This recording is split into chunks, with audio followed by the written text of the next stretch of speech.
Thank you, everyone, for being here. This is really exciting for all of us because, as all of you know, the project that is potentially going forward at Point Molate is really the theft of public land and an unsound development. And it makes us very happy to have all of you here today because as we share and we contribute, and especially as we organize, this is not a done deal. And so I just thank all of you for being here. And yeah, thank you. Right. It's a bad deal for Richmond. And 12 years ago, a friend of ours, Lek, who's a botanist who calls himself a grassland geek, took me up to Point Molate. And like a lot of Richmond residents, I didn't even know it was there. It's like discovering a piece of Yosemite is part of your working class community. Exactly. And at the time, I was told, well, yeah, it's lovely and it's too bad because they're going to build a casino here and the city council is 5-2 in favor of the casino. There's really nothing you can do.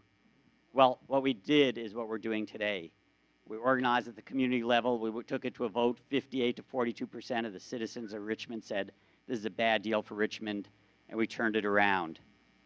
And that's what we need to do today, to do what's right for Richmond. And we've got the expertise you'll hear from economists, scientists, housing experts, safety experts, people that can talk about a better future for Richmond, and Point Molate as a core of it. We've opened the beach after we defeated the casino, the public beach there. We've taken classes from Richmond High School and JFK out there and done field trips, and it's been inspiring for these kids. And if the kids are inspired, we owe it to them to, and if there are any youth who want to sit up front, we got lots of open chairs up here. But a lot of what we accomplished the last go-round with a very progressive mayor, who's actually so progressive she's now leading the California Progressive Alliance. And she's here. Thank you, Gail. Yay! And we'd like to open with Gail, if Gail could come up and say a few things. Yes, thanks.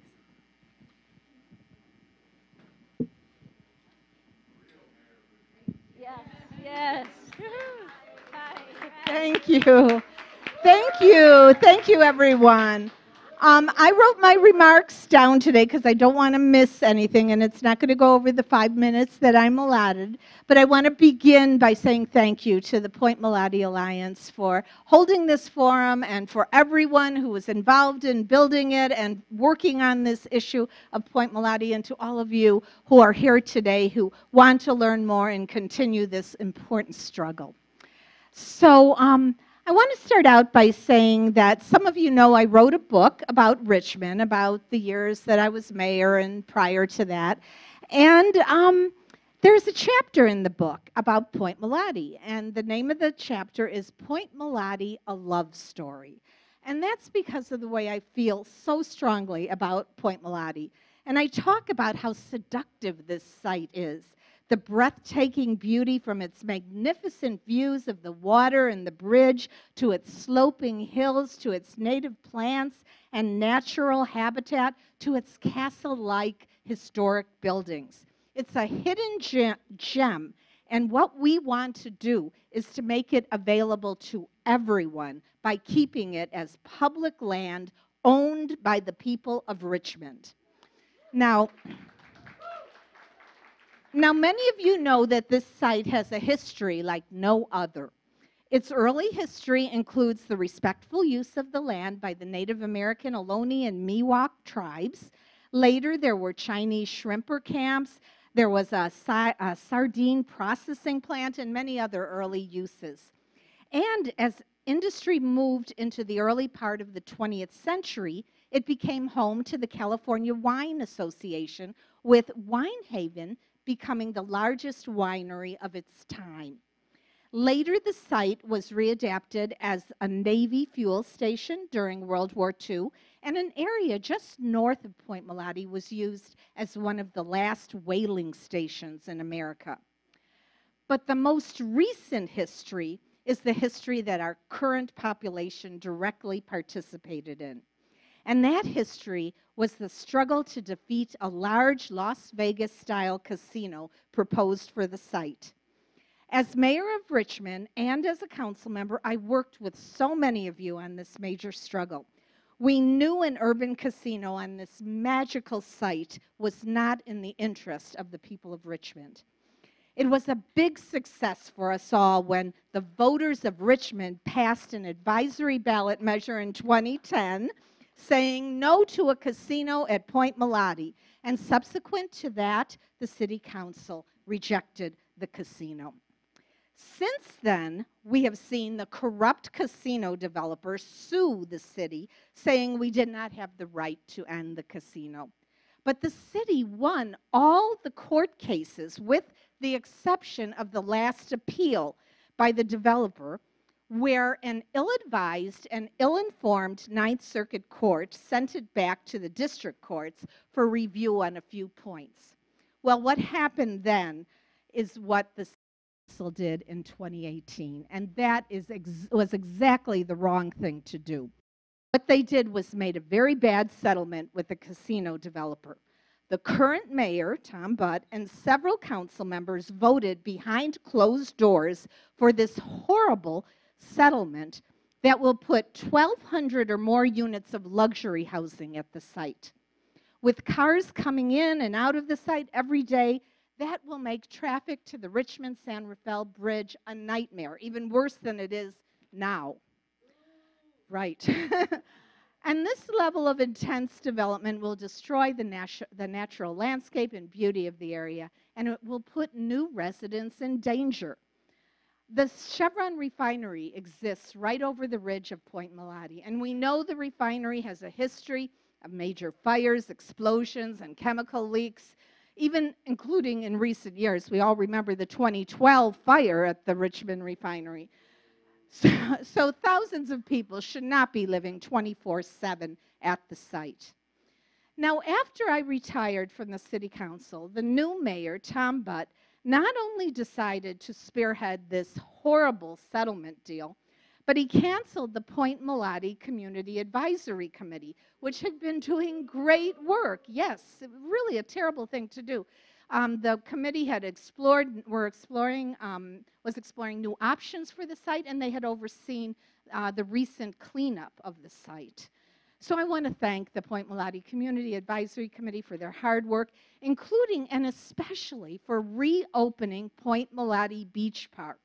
That truly was the beginning for us all of a community-involved, community-envisioned Point Molate. And that beach park is still open, but now we have to expand it to all of Point Molate being in the hands of the people.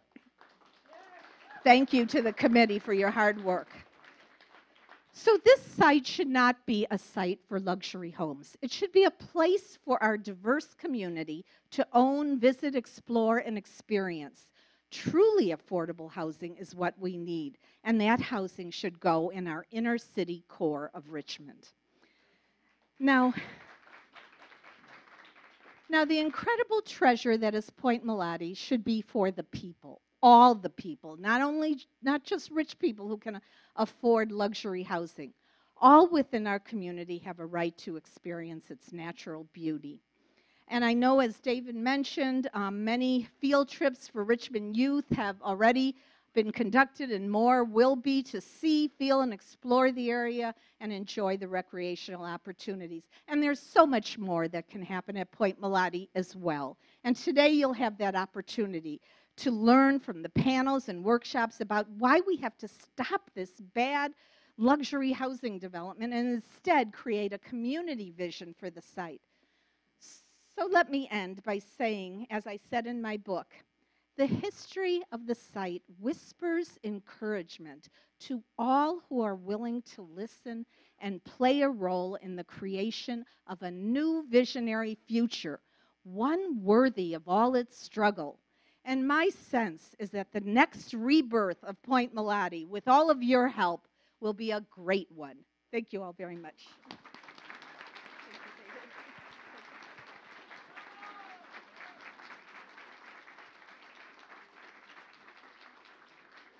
And did Yovanka make it? Oh, well, we'd love to hear from you.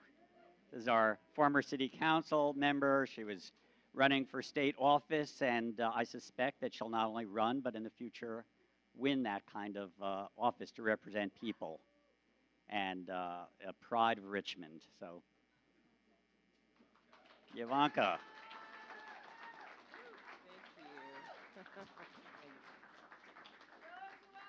Ah, good morning. I'm sniffing and eyes are running. You all know about this, all these allergies. I've never had allergy problems in my life so we see things are changing in our world.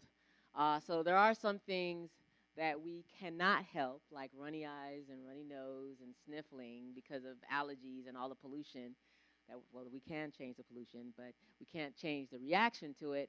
But there are things that we can change. We can change the direction that we're seeing this world headed in, where we can change the direction of the rape and pillaging of our planet by the billionaire class. We can change those things, and it's always a fight, isn't it? It's always a fight, one fight after the other, and it can wear us out sometimes. And I wonder about that. I wonder about the difference between love and hate and love and evil, because evil sure seems to have a lot of energy to just constantly, right, be on the attack of what's good and what's right and what's pure, right? Um, but love, I believe that our collective love, I believe, is definitely more powerful when we stick together and when we fight. We can do it, and we don't have to be discouraged by that. So I want to thank the Point Molate committee and all of you who are here on a Sunday afternoon. This morning it was thundering and lightning, and I just knew it was going to be like that when we came. But now we've got a little sunshine, and you could have been anywhere because you're pumped about the sunshine, but you're here. So thank you. I want to thank you all. Give yourselves a hand for that, please.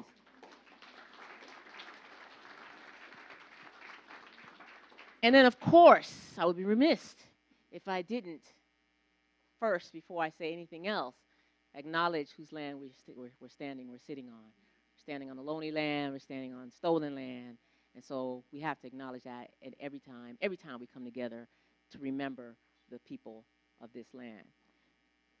So we all know that this deal is a horrible deal. It's horrible for our planet, it's horrible for our community, it's horrible for Richmond. I think about, sometimes I think, when I think about these kinds of deals, are people really thinking these things through? But I think they are. But they're thinking from a perspective of greed. And they're being tugged and pulled and motivated and inspired by greed and money. Because if you're not motivated by greed, then you would see how awful an idea this is to put housing one way in, housing with one way in, housing next to a refinery, housing where it's always congested, the bridge is always congested. I just think about, if you're really thinking about others and not just yourself and your profits, then you would know that this is a bad idea. And so I'm glad that all of you know and understand how bad an idea this is, but that there are alternatives.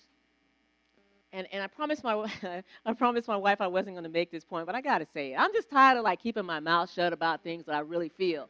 Because you know what? I told her I wasn't going to say, you know what? Maybe I'm glad that it is just for, millionaires and billionaires, and poor people don't have to be in a situation where they're going to be locked in and stuck and can't get out. Sorry, babe. I know I said I wasn't going to say it, okay, but I think I'm around family. Right? It's the truth. Because who's going to be, if you are low income and you are having problems with your car the day that something really awful happens and you can't get out, you're going to be stuck. Rich people, so I know it's a little funny, one of those little dark humor, but I say that to say that, we can use land and we can make it sustainable. We can make it safe. We can make it accessible to all people and not just the wealthy. We can hire developers, who respect the community in which they're developing. SunCal is not one of those developers.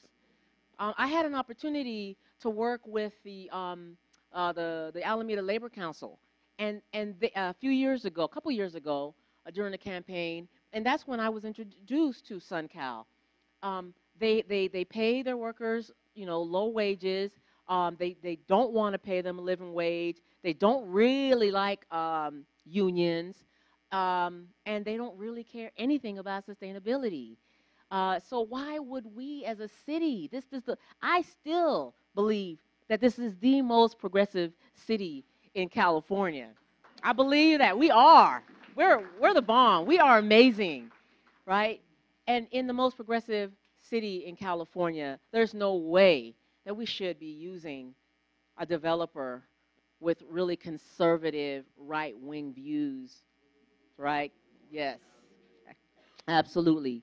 So I'm looking forward. I think that one of the things that also where you see this sort of anger from me is that I remember we did have community input. We had community input from all of us, but I remember there was one where it was predominantly people of color, and we talked about what we wanted to see in that land at Point Molate, and none of the things that we voiced were implemented, were voted on for Point Molate. And so I encourage us. I encourage us today. I encourage us moving forward to not stop fighting, stop fighting for what we know is right, not stop fighting for the safety of the people who are going to be moving there, should this continue in the direction that it is, not stop fighting, because our lives, our planet, our community is in danger, and there is so much better that we can do there, so much, a much better project that we can do there together. And I thank you just for this opportunity to come up and express my thoughts to you, and express to you that you know that although I'm no longer on the Richmond City Council, I stand with you. All right. Well, thank you so very much, y'all. Let's continue this fight, shall we? Thank you so much. Here, let me give you a gift. Oh, thank you very much. So let me give you a quick breakdown of the rest of the day. We're going to have one more speaker, then we're going to have a couple of folks to brief us on the legal and economic status of it. Then we'll have 3 panels. I mean, there's a lot of knowledge to be shared. But then the most important, by 2 o'clock, we're going to have workshops for activism and for envisioning the future, because, to date, they've called Point Molate Alliance a lot of things, but what it is it's a growing community response to a bad deal. And how many are members of the Point Molate Alliance here? It's growing. Hopefully, by the end of the day, we all will be, because it's only when the people lead that the leaders are going to follow. And final introductory speaker, I'd like to introduce Brenda Williams, also known as BEK. She's a native of San Francisco, resided in Richmond over 30 years. She's co-chair of the Richmond Progressive Alliance. I think some of you know her. Vice President of Richmond Rainbow Pride, a steering committee member of Point Molate Alliance, and a well-known community activist. Thank you. That was half my speech, so that makes it easier. I appreciate following Gail and Javanka. Those are the 2 women who have inspired me to do any activism, and so it's an honor to come behind them. But it's also an honor to stand here with the Point Molate Alliance. The tenacity they have, the work that they've been doing is amazing, and I appreciate that, because there are people who do not have voices, and there are people who are not coming to the table, people who are not in this room, and we need Point Molate to be preserved. We need that space. The earth, I mean, think about it like this: the earth needs someone to speak for it, and I appreciate the fact that Point Molate Alliance and the people who are working to preserve this space are doing that on a daily basis. But I come from a place where the lens I come from is I am accustomed to being excluded. I'm accustomed to not being at the table. In 1849, California's first elected governor, Peter Burnett, attempted to ban black folks from California. So when I look at a place like Point Molate, I understand what it's like, and I understand what happens when you're trying to exclude people. You don't want them in, you don't want them to be a part of it. And as Maya Angelou said, but still I rise. So I appreciate the fact that even though things get hard, we keep working towards this, because I think a lot of people thought that this was a done deal a long time ago. But I love the fact that these people kept showing up and they kept taking action and they kept doing things. And that's how I became a part of what was going on. I started talking to Pam and Jim, trying to understand, what is it? What is this Point Molate? Why is it that they're trying to preserve this place? What are we doing? And the more I learned, the more I understood that more people needed to understand, more people needed to know about Point Molate. So I started a blog, and the blog was, What's the Point? And I started to talk about what was going on in Point Molate and why it was necessary for people who were not at the table to be involved. And I think more people started reading, more people started understanding that weren't the normal people who were at the table. And we started talking. In fact, at one of the Women in Politics group that I belong to yesterday, we were having a conversation. And one of the things that a young woman came up with that I had not heard before at any of the tables, she said, in Oakland, they were building market rate housing, and then the government was building houses right next to that that looked exactly like the expensive housing. So you couldn't tell. You know, so there's a creativity, a way to do whatever development there is, there's a way to do it that I think the more people show up at the table, the more chances we have to have that variety that we need. I think that I won't talk about the deal that was struck. I know Gail mentioned it, and I know there's going to be a lot of talk about that today. But one of the things that I want to say is to consider that capitalism in this country continues to exclude women. It continues to exclude people of color, black folks. And so when you're looking at developing a place like Point Molate and it is excluding so many people, something is wrong with the development. I think anything that is developed in Point Molate should be done on an equity basis. People who have historically been excluded, historically kept from benefiting from whatever is going on in the city, in the country, as part of this capitalistic economy that we live in, they should be given an opportunity to have a portion of that development. They should be a part of that development. And any development that is done without that, I think is unjust and it's unfair. Part of the things, I think Jovanka mentioned this, a lot of the things that came up from communities of color are no longer a part of this development that SunCal is a part of. I think they were included as a notation so they could be ignored. And I think that that again is unjust. I think that our city government is led by ordinary men with an extraordinary opportunity to change the landscape of Richmond. And they can't do that without our input. They can't do something for us without us being a part of it. So I want to encourage the Point Molate Alliance and all of the people who are a part of this to keep doing it. My final comment is that at a recent She the People conference, 78% of the women surveyed said that candidates often fail to focus on issues that were important to them, which suggests to me that the policies that it wasn't worth it to vote for a person. So if you voted for a person and they ignored you, then maybe you voted for the wrong person. So I think we have to remember as elections are coming around again, we have to remember who's showing up on the council. We have to remember who we're voting for and hold them accountable for what it is we want. Because if the decisions don't reflect what it is we're asking for, what it is that we want, they're not ours. We need new people in positions. Thank you.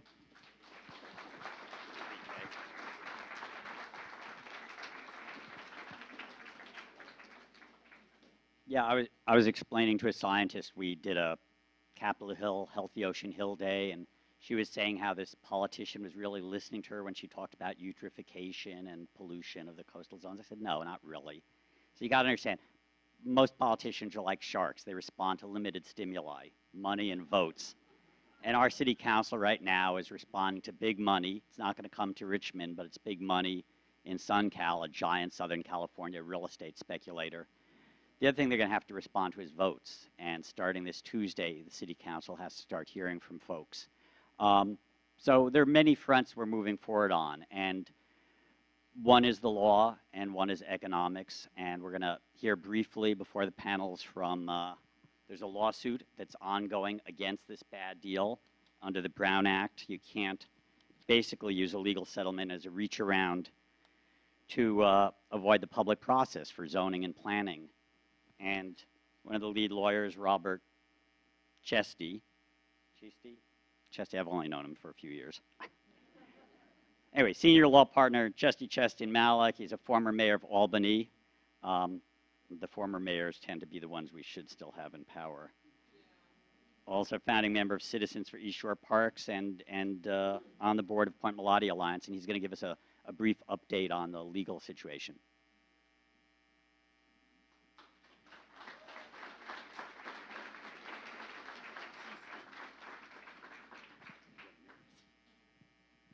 Hi, I'm Robert Chasty. Rhymes with tasty. Anyway, there's a very brief update on the legal stuff. As you know, when the city did the secret settlement, we ended up suing them because they violated the Brown Act. That action is now in federal court. The judge is taking it off calendar to consider it. We don't have a new date. There will be a hearing date coming up. The city and its developer hired lawyers, and they've brought an action, or they defended that action, and they tried to get it dismissed under summary judgment. And the judge basically said to them in open court, to the city of Richmond's lawyers, you know, you have to dot your I's and cross your T's. You've got a problem. So that hearing will come up, and we'll see what happens. In the meantime, what David said is accurate. You can't bypass the Brown Act. You can't do a workaround and entitle development without the full process of planning and zoning in the law. That's all we need to say about that. We also know, you need to know that we may have remedies in the future if they go down this path, because they appear to be ready to violate the California Environmental Quality Act. So we're there for that. And I want to do a shout out to Norman LaForce, who is a Sierra Club director and also on the board of SprawlDef, which is funding a lot of our work, a lot of our legal work. So shout out to Norman LaForce.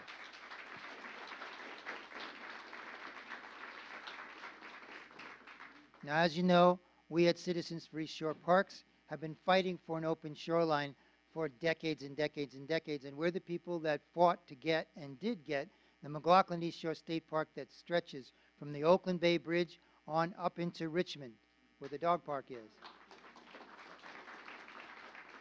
We expect to be able to extend that all the way up to Point Richmond Park, and we want to be Point Pinole Park rather, and we want Point Molate to be part of that, and we know it can happen. One of the things that we do when we take on a situation like this is we want to hear from experts. We believe that the crazy idea that the mayor has, that you can put 1,200 units of housing out there right in the middle of a watershed, is not going to work. It's not financially viable, and it's going to potentially strap the citizens of Richmond with a lot of liability. But it's easy for me to say that. You're going to say, well, how do you know? You're just a lawyer and an environmental activist. But we went out and hired a guy who works for Hatch. Hatch is an international engineering and planning firm that has 9,000 employees. And his job, Alexander Quinn, he's the director of sustainable economics. He leads the North American Urban Solutions division for that company.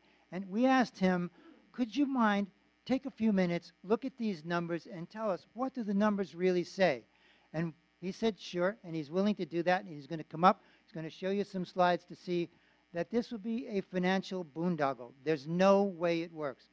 Alexander Quinn.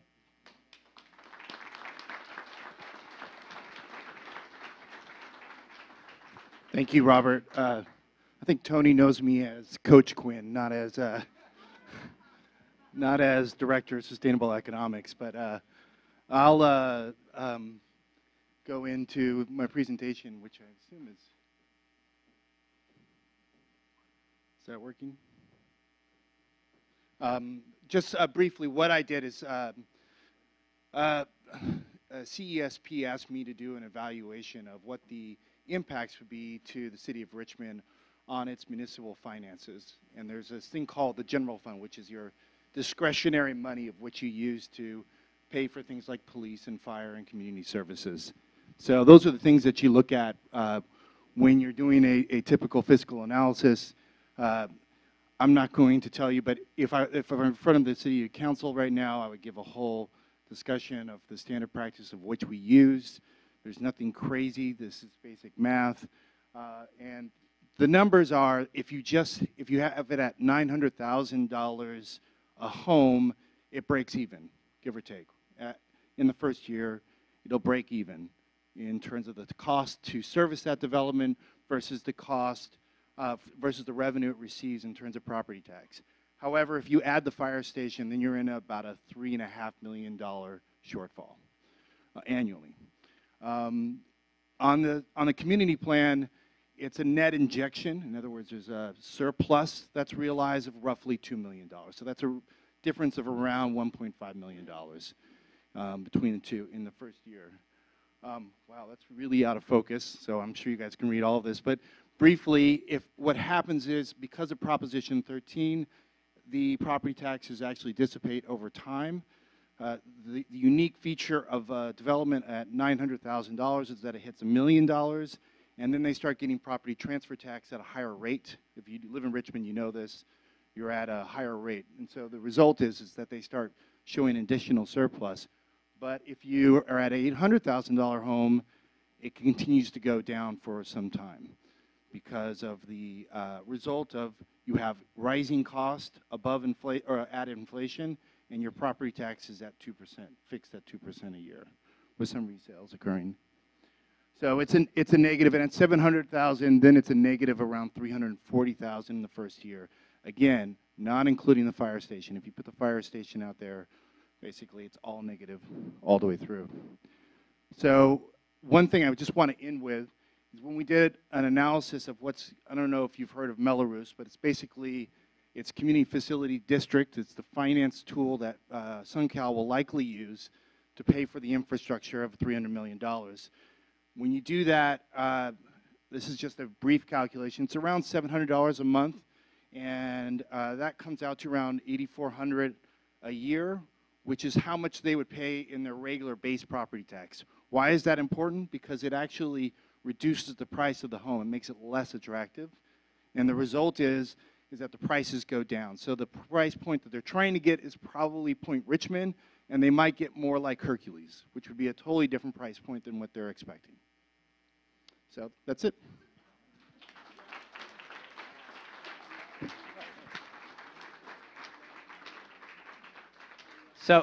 So here's the amazing thing to me. The city council is signing a contract with a big Southern California developer. The mayor's sort of saying, oh, look, he's been chumming the waters. Now there's a big fin in the water, and he's trying to convince us that we're going to swim with a dolphin.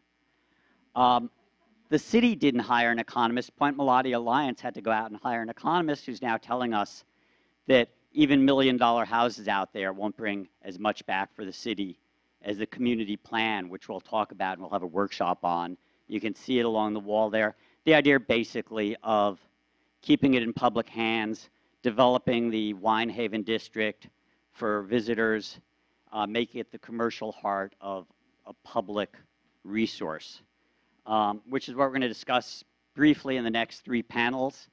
If the first panelist could come up, please. And please stay around, because the key is the workshops. We need everybody engaged. That's the only way change happens. And we're providing the knowledge base that empowers citizens. And we're going to have our first panel, which is, okay, no.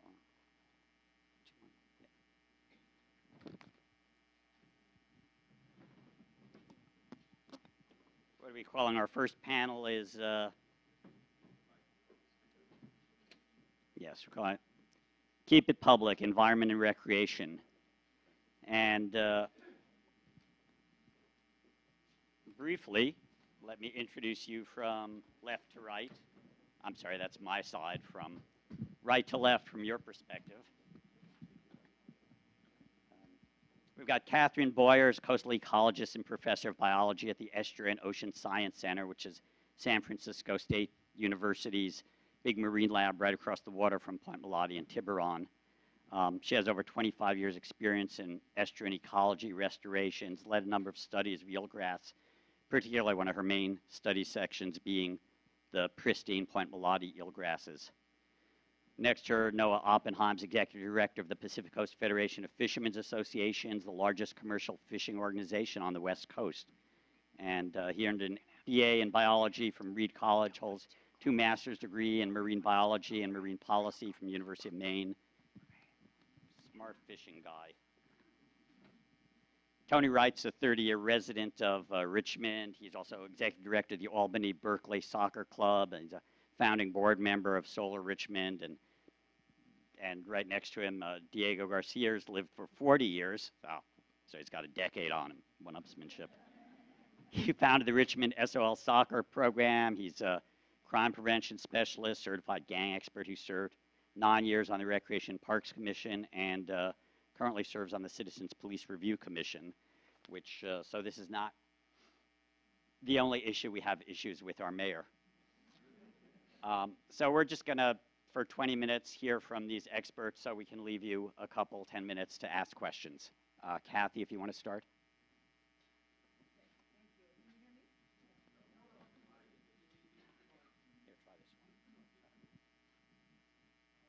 How about now? Okay, great. Closer? Okay. All right.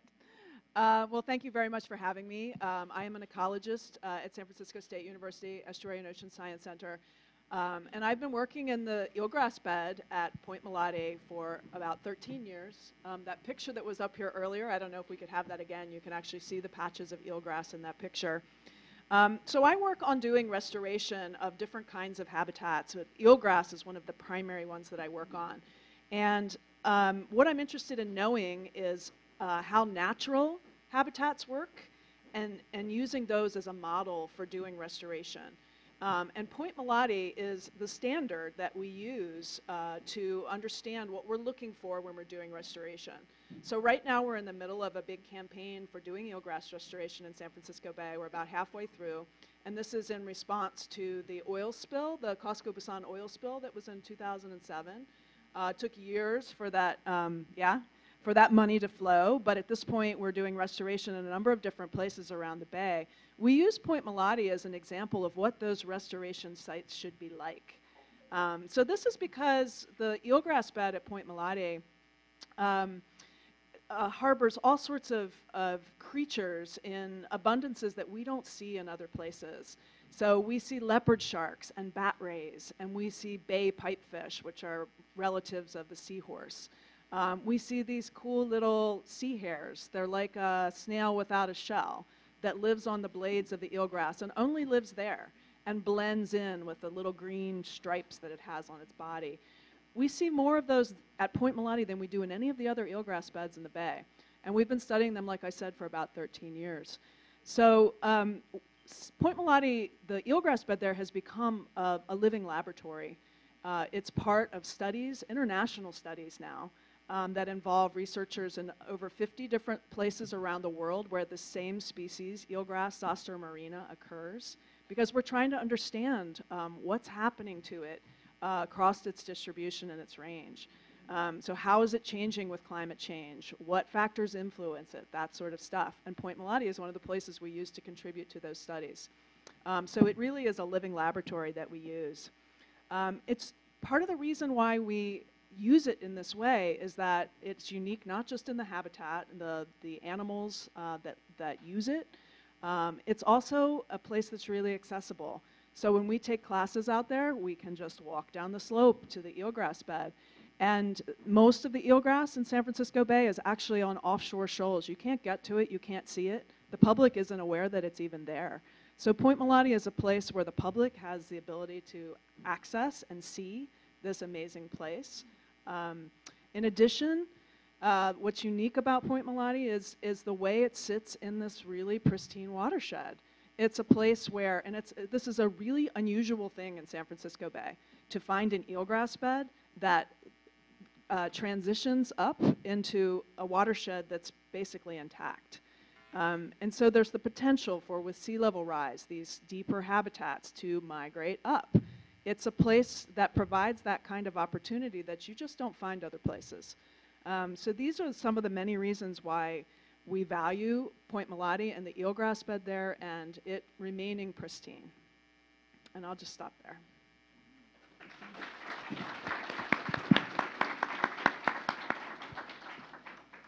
Hey there, folks. My name's Noah Oppenheim. I'm, as David said, the executive director of the Pacific Coast Federation of Fishermen's Associations, representing coastal communities from Santa Barbara to the Oregon border. So it's wonderful to be part of your coastal community. So thank you for the warm welcome. This is a coastal community, and it's a fishing town.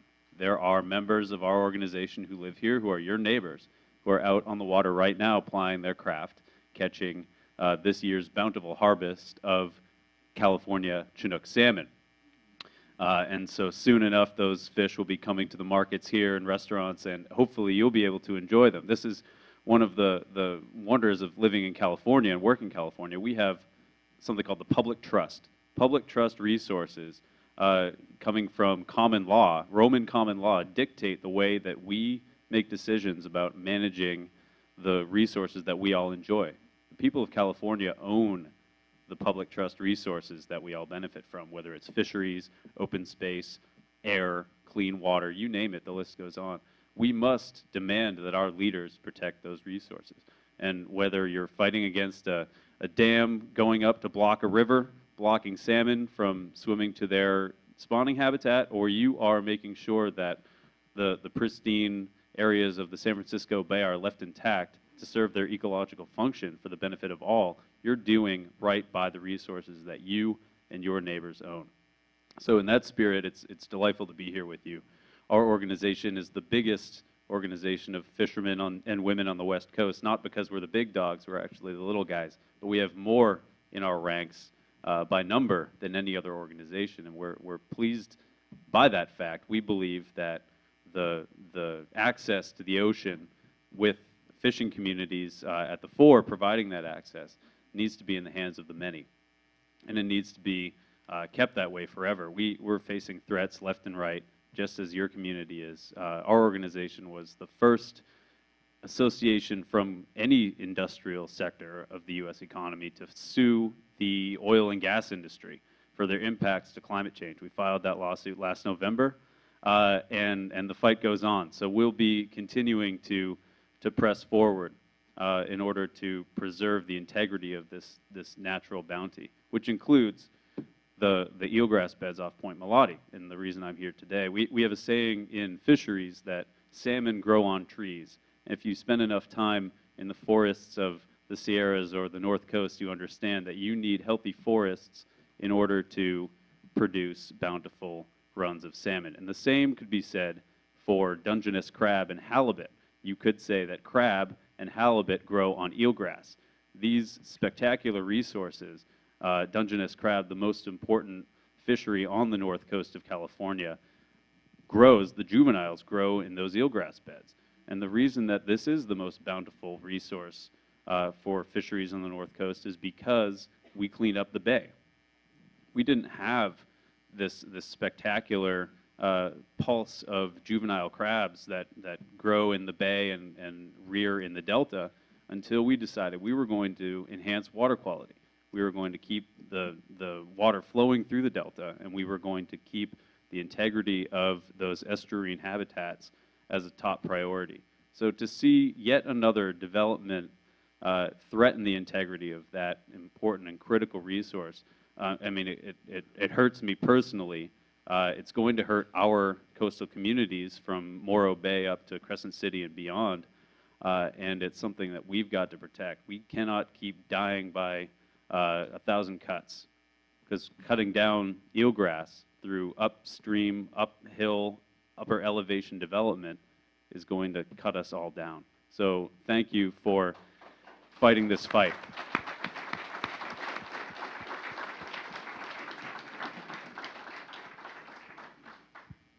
Hi, my name is Tony Wright, and I run Albany Berkeley Soccer Club. I'm usually the guy that try to hide, and it's interesting that I come to a place like Richmond and somebody goes, "Hey, there's Tony Wright." something I must say, if you're wondering where my accent is from, I'm from Jamaica. What's really cool about Point Molate, it's just like Jamaica, okay? You can walk on the beach, and the hills are right there. So if you want to have a vacation, if we can preserve it, it's a place to go, relax, and pretend you're in the Caribbean. No, truly, I do it. Okay, I happen to got lost one day, and I found this place. I'm like, hey, this is really cool. You should come check this out. And so for me, what I'm offering here is to work with our community and make sure that the place is preserved and it's enjoyed. What we do from our end is to give kids a place to play, a place to enjoy themselves.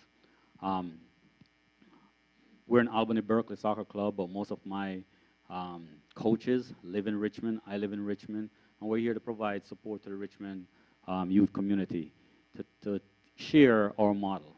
What we're looking for is to create a place where kids can go and enjoy themselves without it impacting our community. When you build houses on land, you take away from the future generation. We're all here to talk about kids are not getting enough exercise, kids are this, kids are that. Well, we as adults own that. And so we have a model where there's a field that's built out in Gilman Complex that's built on East Bay Regional Park. So there's a model out there that is viable that we can adapt and make it work for us. My job right now is to make sure that we provide support for the Richmond organization that support their youth. We have the fields. I'm a little bit nervous here. The fields that we were proposing to put in place will be pretty much self-sustaining. They provide fields activities for our residents, and the model that we're looking at is, yes, we won't have our socioeconomically disadvantaged kids being able to travel to those fields, but we have members of Marin soccer clubs and Marin who doesn't build a soccer field. They can play a higher rate. And you're asking, why would I want to have someone from Marin to come over to Richmond? It's because it's very important that Richmond kids be able to ride their bike and walk to their soccer games. It's important that they can walk to their baseball games. And any funds that's generated from that community, those fields, can then be poured back into our community. Our model worked because when I came to Albany Berkeley Soccer Club, we had a problem where we're moving families, about 500 families, every Saturday morning between 8 and 12 on the freeway. We did the math and we removed about 550 cars off the freeway between 8 and 11 a.m. That is something that is really important. It protects our environment. It also reduces the risk of our kids being on the street driving, parents driving on the street. They're rushing to elsewhere. So what I'm asking is that you support what the panel here is asking you and spread the word to make sure that our kids get a place to play, get a place that is self-sustaining, that is healthy for them, because it's important that we support each other, especially our kids. Thank you.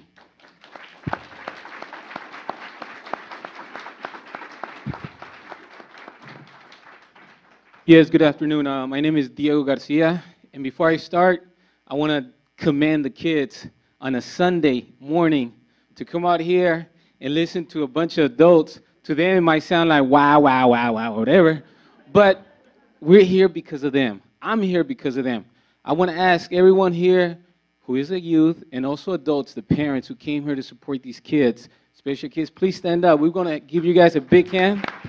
Stand up, boys.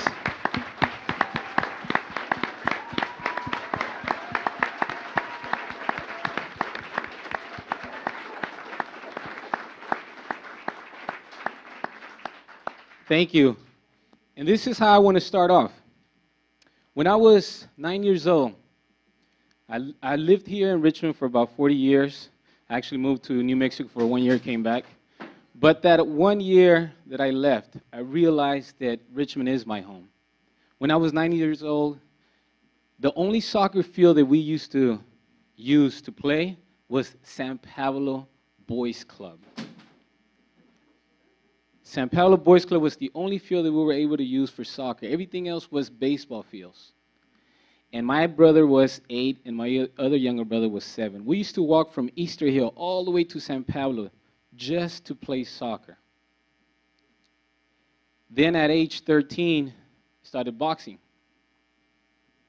And I won 21 fights, 2 Junior Olympics, and I was invited to participate in Australia. However, when I asked my mom, she said, "Estás loco? Are you crazy? First of all, you don't have any papers.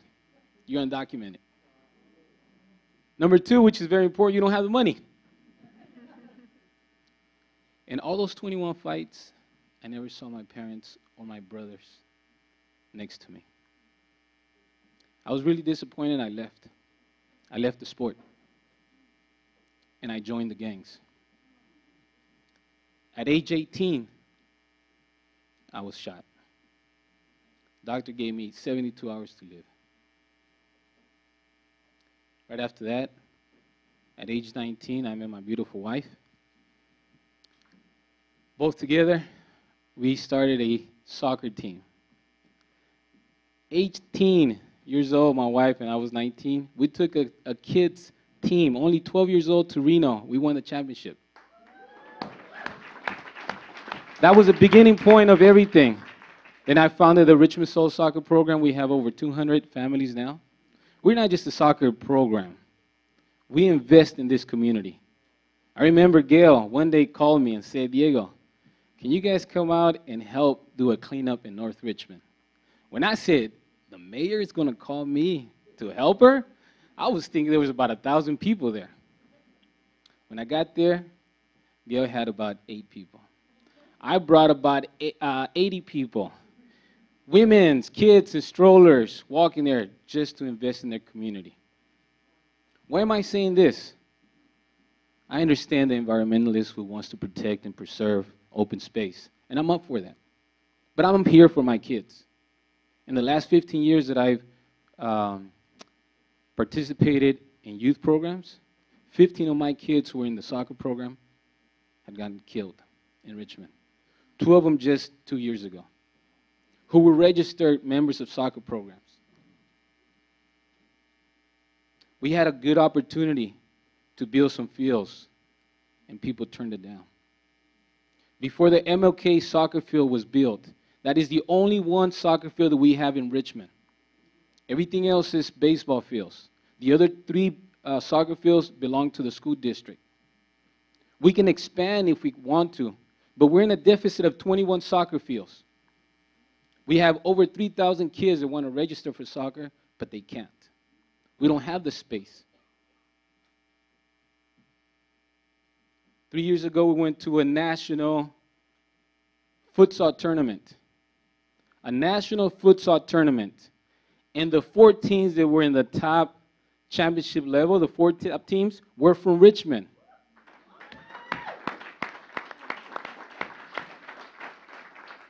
We have Tony here. They can attest to this.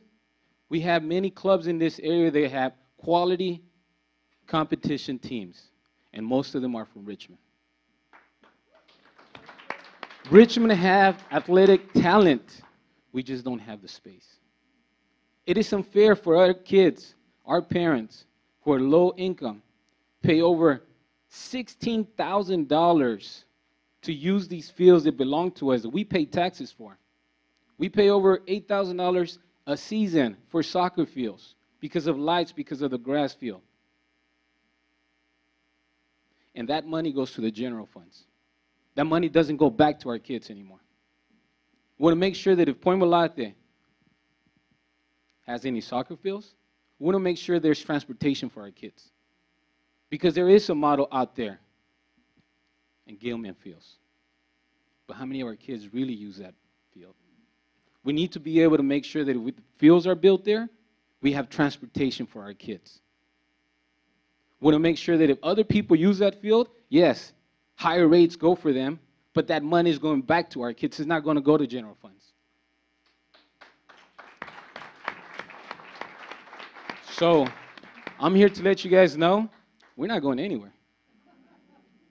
I'm a strong advocate for our kids, And I want to make sure that if anything is built, it's a first-class sports complex, not just for soccer, baseball, football, sports fields, that we can actually invite other people and compete against us, and we can really show them in our home, because we've never had a quality high tournament in Richmond, to make sure that we can represent Richmond.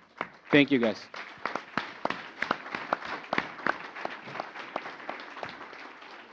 Keeping Point Molate as a world-class natural and recreational resource. We got a couple of minutes for questions. There's one back there. And can somebody help get the mic around?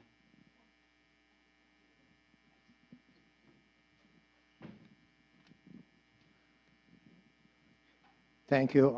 I'm Hari Lamba from East Richmond Heights, up on the hill, and I'm active in the Sierra Club and also in the local democratic clubs on climate change issues. As you might all know, I make a quick comments and I have a couple of questions. Okay. I'm just basically say that we have 12 years for climate change by 2030 according to IPCC.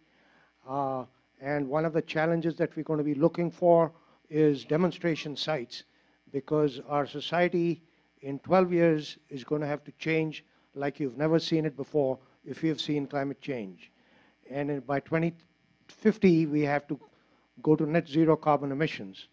And that has to happen to housing, transportation, agriculture, fisheries, forests, everything. And the question I have for you is, the two areas are carbon mitigation and one is carbon absorption and carbon sinks. What is the potential for eelgrass to absorb carbon?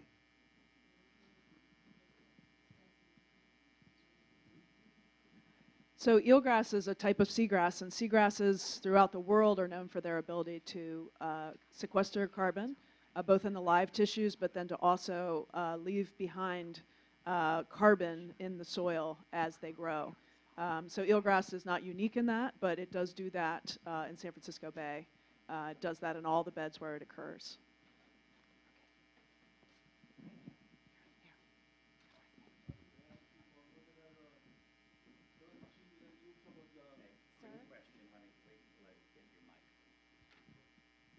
I asked you about Anthony Quinn Rochelle talked about to make the high rise, money for the high rise instead of making the land, free land in Port Molate. So the money for to make the high rises. I think that's another panel that's coming up. The money we heard from the economist.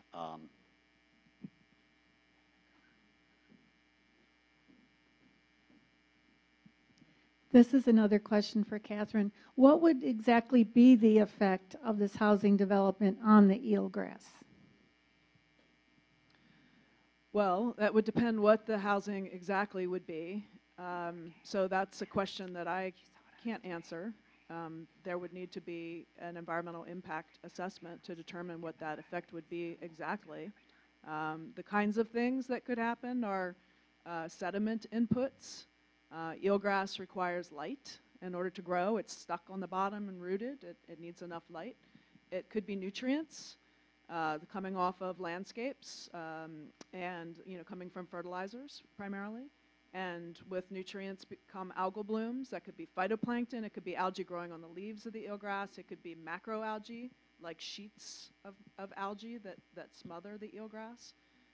So those are some of the things that could happen. And beyond that, I really can't speculate, not knowing what exactly would be going there.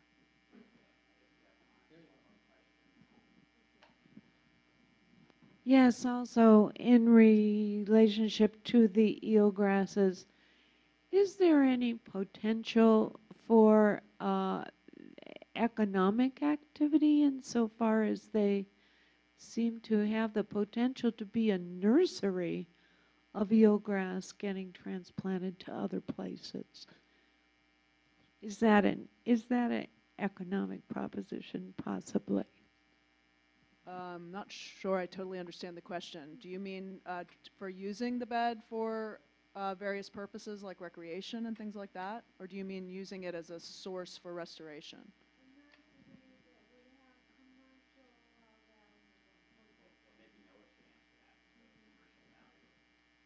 Sure.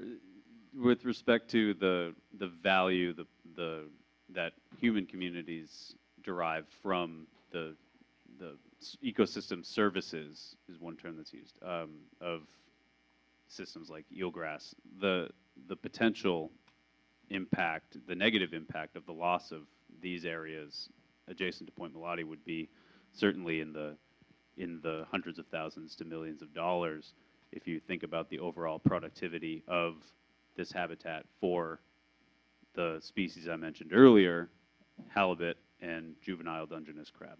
And that you would expect would need to be part of a CEQA analysis if done properly. And certainly if the developers fail to take into account those broader economic impacts, they will be failing to adhere to the standards of CEQA and would certainly be challengeable. Hey. David.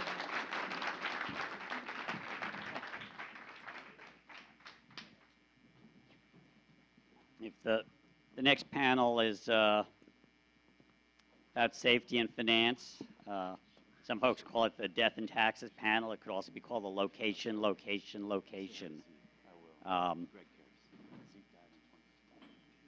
Our panelists are Jim Hansen, who's a landscape architect, Richmond resident, serves on a conservation committee as chair of the California Native Plant Society.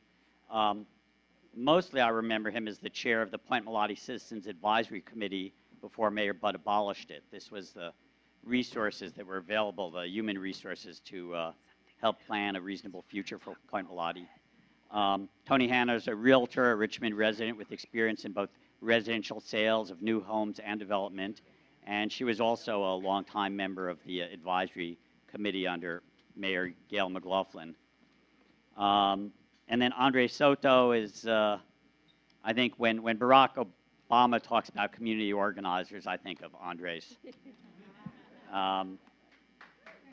Lifelong resident of the Bay, grew up in Richmond, advocated for educational equity, immigrant rights, youth violence prevention, gun control, police accountability, environmental justice. Anyways, currently Richmond organizer for Communities for a Better Environment. And we're going to talk about the issues of safety in its many aspects, financial and physical. Great. Oh, sorry. Oh, I'm sorry. I'm the chief scientist for Citizens for a Better Economy. In all fairness, I didn't look around. Communities for a Better Environment, made up of citizens. Great. Well, welcome everybody. As you've heard, basically the City Council has entered into an exclusive right to negotiate with SunCal. So this is a several-month process around a set of issues, and we won't have a chance to go into details about that, but there are issues. And what I'm going to just try to touch on are some of the financial risks that we as residents need to be concerned about. Because this is a big game stake situation when you're starting to talk about intensive development of possibly 1,200, 1,100, 1,200 condominiums at Point Molate. So I'm going to just briefly touch on those. I just have a few minutes. And what you've heard talked about from the economist, Mr. Quinn, one of them was, how does this get financed? Well, one of the issues here, by selecting Point Molate rather than downtown for development, which you've probably heard about sustainable building and everything, that's kind of what the world is going at. So once we start talking about building on the shoreline, we start talking about the lack of the infrastructure to support that. Now, that, as we know from several of you that may have participated in the community meetings this summer, we're starting to talk about big money because there's no sanitary sewer. This is not really readable, but it's just a chart of costs in the millions that would be required. Where does that come from? Well, I think we need to be concerned about where that's going to come from us. You've heard about Mello-Roos. Now that's a tax on the people that would purchase the property. It's a kind of a surcharge where they would, over a period of time, pay off these tens of millions of dollars in infrastructure. We don't have an exact number. And I think I just want to say as a sidelight here, one of the things to take home is we need to get this information. This needs to be public information now. It shouldn't be in closed-door sessions alone. These are the things that our representatives are looking at and making decisions on. And this is public information. So what I will say is that through the efforts of a number of you, and I have a few little flashcards, but we don't want to see this one, EIFD. So that's another property tax scheme, and I'm trying not to use this mic properly. This would have had basically had our residents paying for city services at Point Molate because none of the property taxes would come to the city. So I won't go into a lot of details, but if we see this again, I think we showed up at the city council in Mass and said, do not put this on us. If you see this, say something. In the meantime, we've got to watch this one, the Mello-Roos or Community Facilities District. So something to pay attention to. Another one that Mr. Quinn brought up was city services. We need to know what those costs are. You saw how this can go break even, be slightly ahead, or go in the red based on what city services our council negotiates and our city manager negotiates with SunCal. Again, that should be public information. The third thing is SunCal. And this is an developer that does have a history in the Bay Area. It's not a sterling one. And we've heard from folks in Alameda that what was put out to the public initially changed a whole lot a year later. They originally, as I remember, the numbers said that they would build 2,200 housing units at the Alameda Naval Air Station. And about a year later, it was 4,400. So again, it's something that we have to stay on top of. What's interesting is that because of a technicality, that plan to go to 4,400 units had to go to a vote. It had to go to a vote because of a technicality in the Alameda City Charter. And the people of Alameda voted that out 85%.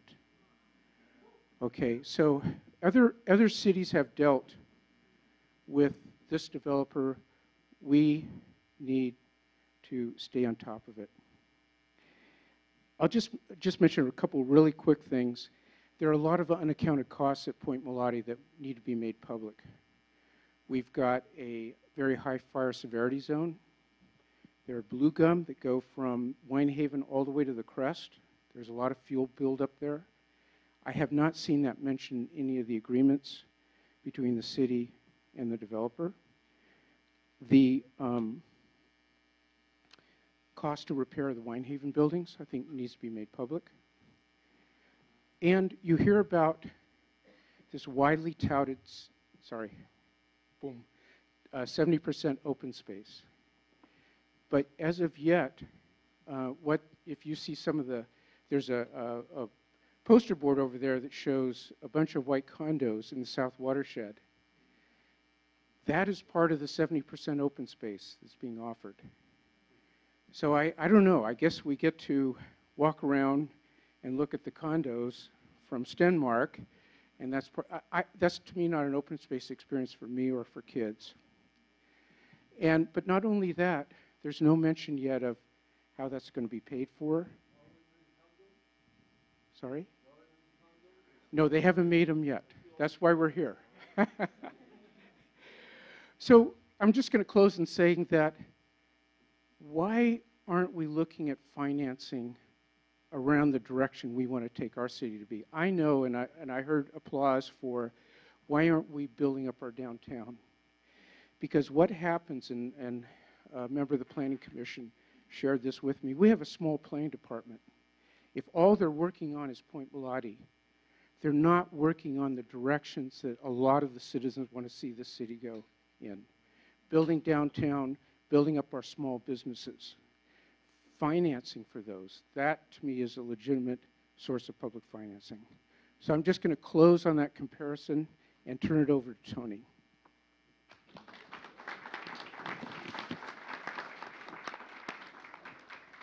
Hi. When I heard I was on the death panel, I was a little worried. I'm not sure if I'm qualified, but I am qualified to talk about real estate, so that's what I'm here to talk about today.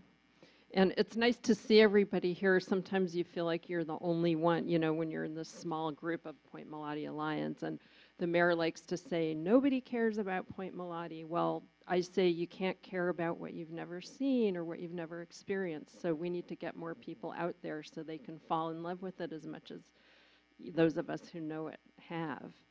And what Tony and Diego were saying really struck home with me too, because where I grew up in Southern California, there was open space one ridge over, and it was considered very valuable land, and they were trying to develop it for homes, and people, the community fought it off for 20 years. I was able to experience nature that way myself, just walking around by myself in the chaparral and the lakes and the trees and the flora and the fauna. And by the time I was 16, the locals won the fight. It's now part of the Santa Monica Mountains Conservancy and National Park Service, and it can never be developed for homes. And people from all over Los Angeles come to hike there, and it's really a benefit to the whole community, not just, you know, the location where it is. So getting back to real estate, you know, we're talking about high-end housing at Point Molate. Well, what does today's buyer really look for?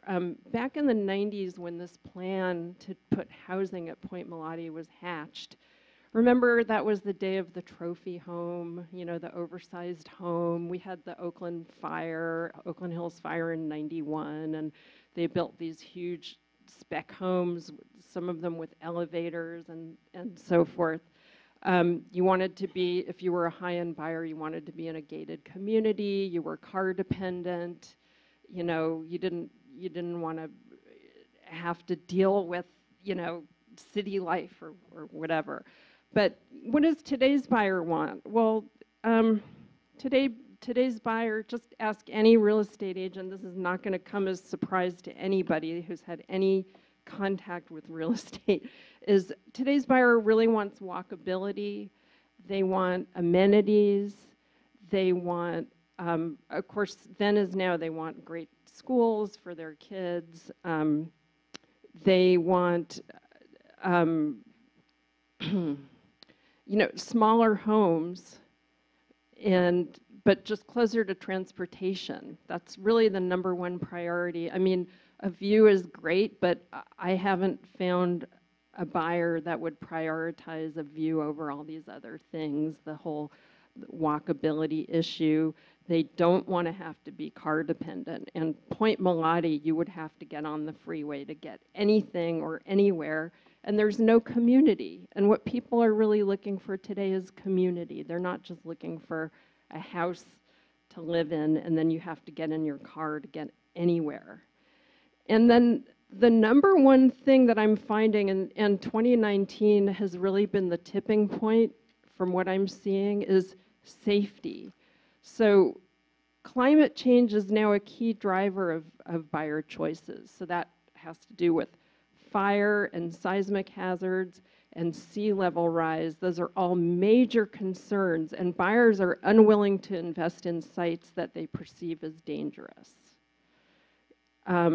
Both for, you know, the safety factor, but also as an investment. So I look at Point Molate as sort of the greatest hits of everything that a buyer doesn't want today. So I'm not the only one that has this opinion. I mean, not just your average run-of-the-mill real estate agent would agree with me, but insurers are pulling out of the California market because of all the losses that they've had in the wine country and Paradise and on and on. They're just pulling out wholesale. And how, how are we going to insure a property that's right next to a refinery in an urban wildland interface? Not only that, you've probably noticed that there's a lot of new construction in Oakland and Berkeley now. And they're doing some smart transit-oriented development, like we should be doing in Richmond. But the great majority of the new development are rental apartments. And there are a number of reasons for that. They're easier to get entitled, but also lenders are not willing to take the risk on condos now. And that's in areas that have established infrastructure and amenities. So how would a developer get a loan to build at Point Molate? I think that this whole thing about housing is really a pipe dream. On the other hand, Point Molate is tangible. It could be a wonderful asset for Richmond. It would boost everybody's, it would boost our image. It would lift our property values. It would be wonderful for the kids, and the kids is really why I'm here, because I want them to have the same opportunities that I had. And I just want to say finally that I think we're in an era when we don't have any time to waste, okay? We don't need to be repeating the mistakes of the past, and that has to do with housing segregation and environmental degradation. We don't need to be repeating those mistakes. We should be redressing those errors of the past and moving forward in a positive way.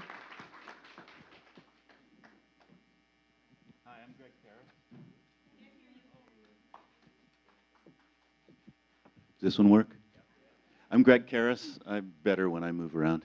I'm with Communities for a Better Environment. Who remembers August 6, 2012, when the Chevron refinery blew up? Who went to the emergency room after that? Oh, we're lucky. 15,000 people did. So how do you talk about Chevron's safety record and their hazards in a couple minutes, right? Well, I want to say a few things that I hope will be helpful, and I'm really honored to be with such great expertise and community heart for all of you. So I'll just jump right into it. First, oil refining is inherently hazardous. Oil refining is inherently hazardous. We do what we can, and if you know CBE, you know that we do everything we can to save lives by reducing the magnitude and the frequency of these spills, fires, and explosions. But the bottom line is it's only a matter of time to the big disaster as long as the refinery's there. And that's true for everyone and everything that's around it. The second thing, and this was mentioned earlier, and I think people know this, while we don't like to talk about it, that refinery has to go away, and soon. It must be decommissioned. It's a climate imperative. In fact, it's an imperative for the economy that, like everything else, depends upon having a livable climate. And there's a whole lot of health and safety issues around that. That's roughly a 10-year period to 20-year period when that refinery has to go away. And then that, if you live here and you're thinking about death and taxes, then you have to realize that there is a gigantic question of economic justice locally in how we do that. How do we replace that huge portion of the tax base that oil has made us dependent on? What about all those jobs in the library, in the schools, in public sector, and in the refinery? Although, frankly, if you think about the city's budget, way more jobs in the tax base. Well, of course, all of the responsible or even semi-responsible city folks they're thinking about that and trying to do things about that. But as I think you know, it's nowhere near enough yet. So those are the three things. So that leads me to a couple of things about what should this land be used for. I think that real planning for how to use this land, what's the best use of it, has to look at three periods. While the refinery's here, which is what you all thought I was going to talk about. But you already know the answer to that. It's not a safe place to be here or there while the refinery's here. Two, when the refinery's shut down, what does that look like with that 2,900 acres next to Point Molate? What does our community want it to be? What do we need it to be? And then three, and I think this is actually most important, how do we leverage the wealth, the huge value of this land that's on the table now in order to get the just transition that we need to have a prosperous future? And that, I think, is what I can say about the inherent hazards of the refinery and the oil industry and what they mean to us.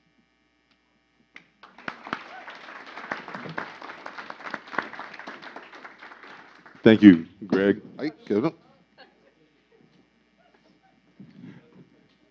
So I'm Andres Soto with Communities for a Better Environment. As an organizer, Greg is our scientist, and then we have lawyers. So we use what we call a triad. So we work together as a team to address these issues. But as a longtime Richmond person, you know, looking at this in the historical context and where we're going in the future, how many people know what the saline lens of a body of water is? Okay, this is where the salt water and the fresh water mix, or where the dividing line is. That line used to be at Alcatraz. And so the ships that would leave the bay would go behind Alcatraz on the east side and dip their water barrels and then head out because it was fresh water. But now the saline lens is at the mouth of the delta out by Pittsburgh and Antioch. That's the damage that has happened to our water systems here, specifically in the bay, since the American period began, particularly in the 20th century with all the water diversion projects. The California Water Project is a structure that can be seen from space. That's how profound it is. And we have done a built environment here around the bay. At one point in the late 50s, early 60s, there was a plan, just fill it in, turn it into a canal, and build up on all the shorelines. And fortunately, people fought to stop that. Now, when they first came to Richmond and they built the railroad and they built the refinery, unless you've read the writings of the De Anza expedition, you know, this whole Point Pinole and Point San Pablo Ridge was an island. There was wetlands in between Point Richmond and what we now call downtown Richmond. But when you look at the scarring of the hillsides throughout southern Point Richmond, you'll say, why is all this rock scarred like this, all these big pits? Because it was a quarry. And they dug up all that rock, they broke it up, and they filled it in. And they built the railroad, and they built the refinery on landfill. Now, every single ridge of hills here is created by earthquake faults. So the Point Pinole, Point Richmond, Point San Pablo Ridge is created by an earthquake fault. And we all know what happens, if you live in the bay, what happens when an earthquake happens to structures built on landfill. Liquefaction, right?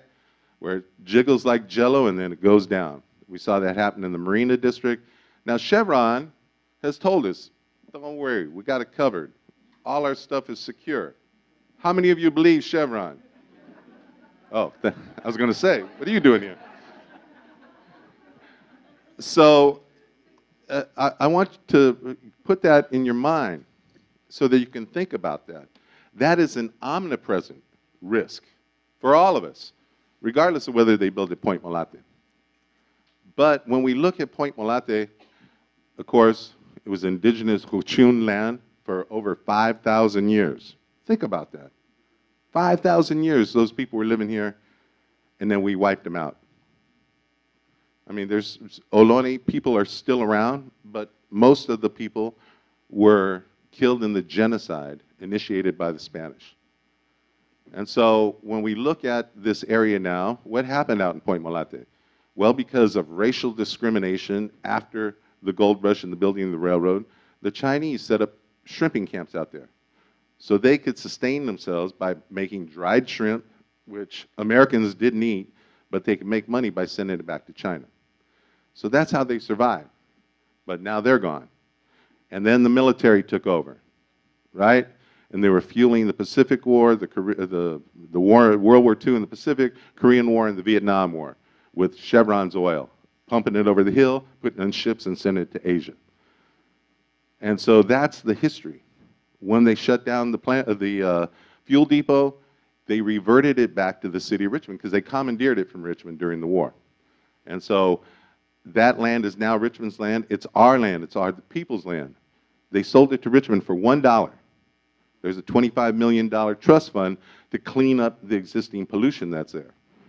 But what we have to do is understand that the predators that are looking to make money off of our community without our regard, some of them are sitting in the mayor's seat, some of them are sitting in the city council, and they're doing the bidding of people with deep pocket money. And that's what we have to really keep our eyes on. There's an election in 2020. We have to make the city council members who voted for this settlement to pay by getting their asses out of the city council. And we need to get people in there who support the people's proposal, because the people's proposal is the one that is going to serve the best needs of the community. We need to have activities for our youth. Diego and Tony already made that case.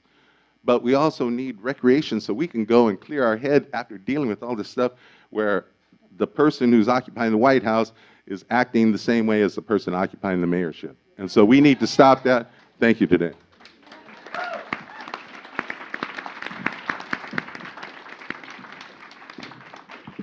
Thank you for hanging in there. If you want to experience again Point Molate, the only predators we really support are the ospreys and the leopard sharks, and there's even been a rumor of a cougar because there have been some deer kills up in the highlands that are still protected.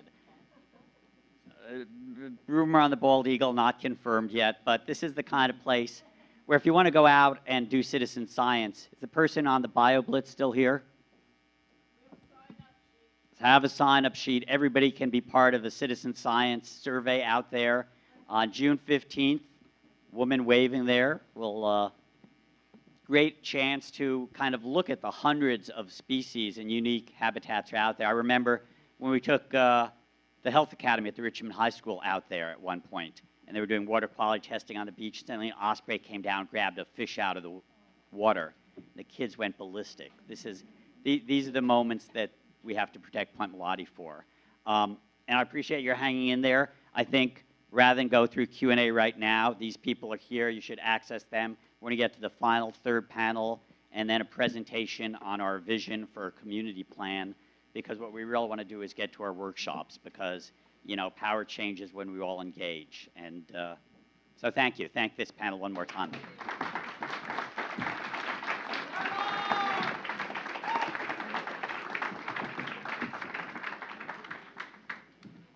And if we could bring up our final panelists, this is serve the community, not Wall Street. Don't gamble with our land and water.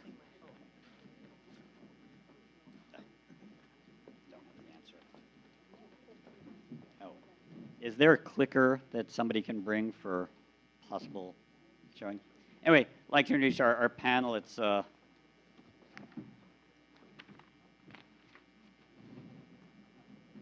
waiting for here we go. Courtney Cummings, Native American community member, organizer of the annual Richmond Powwow, former executive director of the Native American Health Center Richmond, that was initiated by her mother, Wanda Bear Quiver Balletti. So, and she's also served on Richmond's Human Rights and Human Relations Commission, Elsa Stevens, lifelong activist, volunteer community organizer for the Alliance for Californians for Community Empowerment, ACE, and took part in their Heritage Park Quality Affordable Senior Housing Residents' successful fight against rent increases in 2018. So victories are what make us strong. And Gail Seymour worked for 4 decades as a public servant for natural resources agencies in California, including most recently a senior environmental scientist supervisor for the California Department of Fish and Wildlife, Fisheries and Watershed Restoration in the 9 counties that make up the San Francisco Bay Area. So she retired from state government in 2017, which is great because she can now be totally frank with us about what it's going to take to save Point Molate. So thank you. Great. Ojidewe Kangu Dadish, Courtney Belletti Cummings. I am a Cheyenne Arikara Creek and enrolled member of Fort Berthold, North Dakota Reservation. I've called Richmond my home for a few decades. I've raised my girls here, and it's a beautiful place that I'm glad to be a part of, and one of the places that I can call home instead of my reservation. I spoke to you in my Arikara language, and our Arikara language has passed down, and what I said was that my ancestors bring you greetings and hope and wish for you a good life in a good way as our people. But as you notice, you don't hear many of a Native people speaking in their original tongue because it's an oral tradition. There's not many of us left that can say, you know, we're federally recognized American Indians, and there's a whole, you know, demographic, economic, and a whole bunch of issues at play when we have to say that we're federally recognized Indian. That means that the government, our government, United States, recognizes that I am a Native American by my blood quantum. The issue of Point Molate, you know, it's a gem in the city of Richmond that we call home. And for, you know, all the deals that have been put in place by people in our leadership on our council and our mayors that have done it behind closed doors, have not been transparent with us as community people and asked our advice or asked us as residents, what do we think about it? What do we want planned for it? Instead, making these behind door deals that, you know, we learn about after the fact, and it's kind of almost too late to really do anything about it. I hope that our mayor and our council, you know, take notice that there's people here in Richmond who don't really agree with what their plans are in Point Molate. You know, please don't let it become a place that you can only hear about it in books and remember when, and all these beautiful pictures were when. That was before these, you know, $1 million condos went up, and before this, you know, certain economic of people were able to live here, and it became a closed place to us Richmond citizens. That's what I hope, is that we don't have that what if, you know, and remember when it used to be like this, when it was open to us as Richmond residents, where we could go and take our kids and have a nice picnic with our family members, our birthday, you know, down there, or just to meditate and remember and know that, hey, this is a special place, and aren't we great? Aren't we blessed as Richmond people to be able to have this in our own home, and it to be free, because land is free. Nobody owns it. Nobody ever has owned it. And as a Native American, the people that are there are the Ohlone people. This is their traditional land. And I'm Plains Indian. My people followed the buffalo. The Ohlone and the Miwok, those Native Indians, they follow the salmon. And we already know what's going on with the salmon issues, you know. And the people, the Native people still have we have our ceremonies, but we're being blocked. People are telling us that we can no longer pray in the way that we are accustomed to. We cannot do our ceremonies amongst the water like we should do. We're being persecuted or denied, or we have to write permits for places that are free to us as Indigenous people. I was going around to the different stands, and I saw, you know, Sierra and other, you know, Point Molate tables, and the one that really, jumped out today to me was the how can you conserve HTO? Are we really at that point where we have to teach people how to conserve HTO? Water, that's a natural commodity that the Creator gave to all of us that shouldn't be charged for. But unfortunately, we have to start learning and teaching our next generation how to conserve water because of all the pollution that man has put in. And I'm guilty of it, and everybody else is guilty of it too. But we have to kind of remember our next generation, our children, our kids that are here today and are being born in the bellies of our wonderful women who are carrying them. So please, let's continue to keep public land public for our Richmond community today, tomorrow, and our next generation. And we can do this in a good, peaceful way, all of us coming together as one for a great cause. Aho, thank you. Itakiase.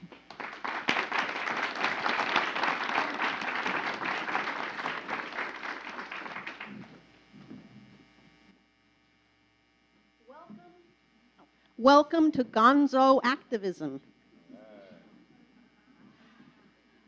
The promise of Point Molate is affordable housing tucked between Trump Towers and McMansions with beautiful views of nature like this.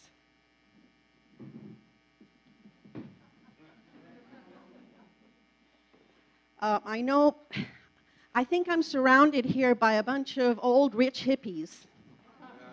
And I think that we're really tired of all, every time you turn around, there's some other mess to clean up. But there's nothing more energizing than success. And you have to treasure the little successes as you go along. My husband and I are not rich hippies. We're broke-ass seniors. We're basically capitalist roadkill. My husband used to sell computer systems. He'd go worldwide, and it allowed me to stay home with our autistic son. We planned our family small. We only had one child.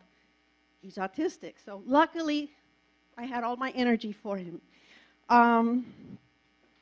So when my husband retired, we found a place that, how does this work? Yeah. Anybody know how to work this? Oh, thank you. I'm a cave woman. We found Heritage Park at Hilltop, a quality, affordable apartment community for senior living.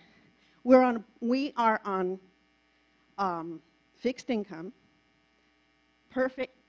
This place was 5 minutes away from our son's group home. Perfect.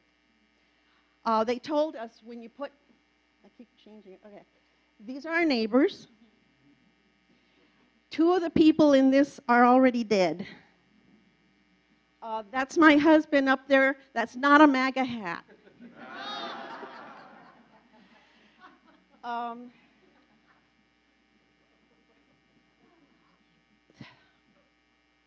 This was a thank you gathering for Melvin Willis, who was then vice mayor, Francisco Torres from ACE, who organized us, and the heartthrob of this community, Nick Traylor. He's the director of the rent board. He did the impossible. The law was not with us. He negotiated a rent hike of 12%. Imagine if you're a senior on limited income, on fixed income, and they raise your rent 7% one year, 12% the next, that's 19%. He got them to go from 12% to 3%.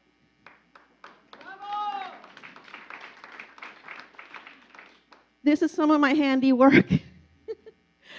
We did a lot of this.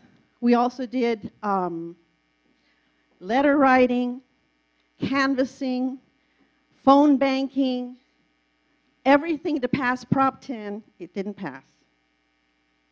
Oh. These are the kinds of groups that ACE takes up to Sacramento. This is one of my neighbors. That's me. I can't pick out all of us, but they're not all from our senior complex. These are people from all over the state. Another bit of my handiwork. Do you want to keep affordable housing affordable? Do you want to keep your friends and neighbors from being priced out of here? And that was an invitation to this year's campaign. We're facing another possible, impossible rent hike.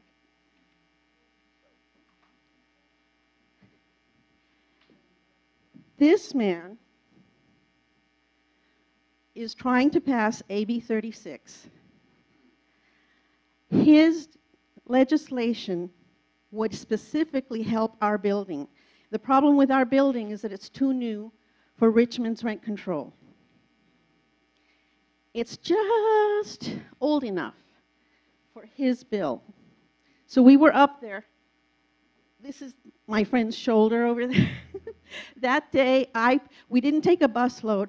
I loaded my car with 3 ladies who are all veterans of civil rights, the civil rights struggle back when it was really dirty, really scary. Yeah.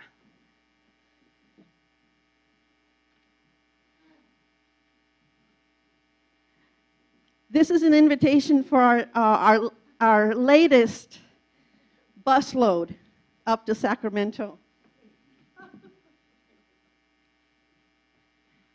I've been up there so much, we're besties now. 30 ACE members, this is gonzo activism, walked into the governor's office and wouldn't leave.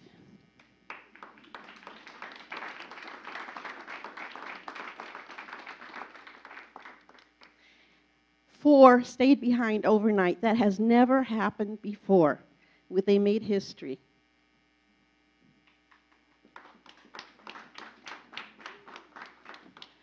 This woman delayed her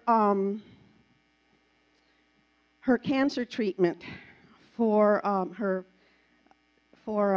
pancreatic cancer in order to participate in this 2-day ordeal. We're not done yet. Don't give up.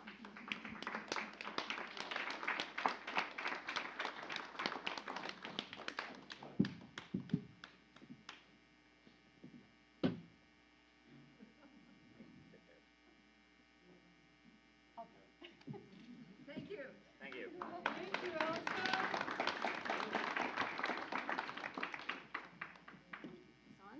Can you hear me? Yes. Yeah, thank you. I'm Gail Seymour, and today I'm a citizen scientist and a grandmother. I'm from Santa Rosa, California, but I'm part of the greater San Francisco Bay Area's ecosystem. Thank you so much for having me here. I'm honored to be part of this. I'm very thankful to the Alliance and to all of you here who are fighting the good fight, which needs to be fought. My background, as you heard, I have about 40 years of experience as a public servant with government agencies, the California Energy Commission, National Park Service, the Regional Water Quality Control Board, more than you want to hear about. But the past 20 years, I was environmental scientist with the California Department of Fish and Wildlife, which used to be called the California Department of Fish and Game. And I was a supervisor of the watershed restoration of all those creeks and watersheds in the 9-county San Francisco Bay Area, pretty big area. Do I miss my job? I retired a year and a half ago. No, I don't. And I no longer have to go underground to do any real good work. So I'm here as an advocate. I'm also here not just because of the environmental issues, but also the social justice and the civil rights that need to be protected in this community and beyond. So I'm going to talk about two things. The first is biodiversity, which is my field, and also politics, which also ended up being my field for the past 40 years. And I will say biodiversity is essential to all of life and to being sustainable. And I know we know about the web of life and the whole concept, but I think of it as a hammock made up of various threads that hold us up, that keep us alive, all of us, all the species, including humans. And when one thread breaks or is removed, and that thread could just be a native insect even, then it starts to unravel, and then we all fall down together. The San Francisco Bay Area is one of 6 important biodiversity hotspots in the world. But of course, development is destroying and fragmenting our environment, our open space. There are at least 100 animal and plant species that are listed on either the federal and or the state endangered species list in the San Francisco Bay Area. And Point Molate, about 34 species are sensitive, listed on either federal or state lists. And I'm going to just say a few of those: the Central California Coast steelhead and the Central California Coast coho salmon, which was my charge. That's what I worked on for 20 years, was their recovery. Coho salmon are really on the brink of extinction right now. There's the checker spot butterfly, the Ridgway rail, salt marsh harvest mouse, which is also on the brink of extinction. And all the species are listed on the California Natural Diversity Database, which if you want information on that, you can let me know. I want everyone to remember, though, that of all the issues that affect species decline and extinction, the #1 reason for decline and extinction is the loss of habitat. That's what's going on. That's what's been going on since 1850. So now I'm going to flip over to another topic, which isn't so dear to my heart, but it's something that I worked on a lot, and that is politics. In every job I had and every issue I worked on, there was politics. In fact, my staff would always whine about the fact that they didn't want to deal with politics, but it was a big part of environmental protection, protecting the public trust resources. And I always reminded them that besides working on biology, they also had to look at psychology, because they're dealing with humans, sociology, because they're working with humans, and politics, because they're working with humans who aren't always working in our best interest. And government is good at research and data crunching. We did a lot of that. However, public servants aren't really allowed to lobby or advocate. Although every day those lobbyists were working, the decision makers in our agencies and our government and our politicians. And so we were seeing right and left how all the work that we were doing was a lot of times stopped because of that lobbying. And lastly, I just want to say that my experience over the last lifetime is that the environmental protections and successes that we've seen can all be traced back to the activism by the people. For instance, the Endangered Species Act. President Nixon in 1973 signed the legislation, and he's given the credit for creating that act, but it was actually social activism. It was the people who initiated it and pushed it through. And Nixon signed it for political reasons. Also, every single species that's listed on the federal and state Endangered Species Act or lists, it wasn't because government put those on the list. It was because the grassroots environmental community sued the agencies, my agency, National Marine Fisheries Service, U.S. Fish and Wildlife Service. That's why those species are on the list and are now hopefully being protected.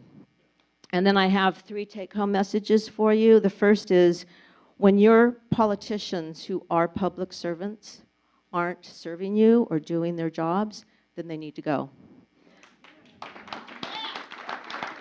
Secondly, keep fighting the good fight, and I hope I can help a little bit with that.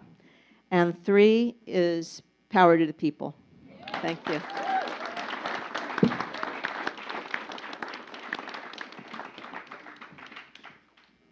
Well, let's thank our panelists one more time. And I'm supposed to do the unenviable task of trying to summarize all these panels. But rather than, strain my brain, I'm going to go ahead and allow you to strain your brains.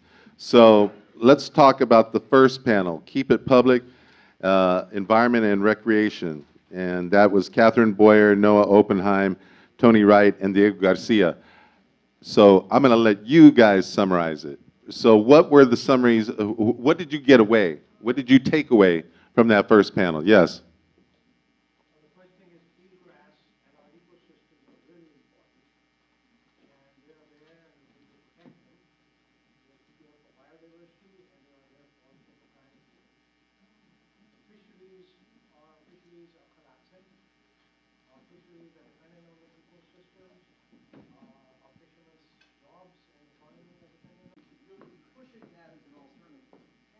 Yeah. Additional comment? Right, the transportation. Elsa? Politics matter, and we need to recall the mayor. Ow! And that it makes not only I just lost it. That it makes economic sense to do the recreation where we live. That it's less expensive in the long run and better for our environment. All right. One more comment. Joe?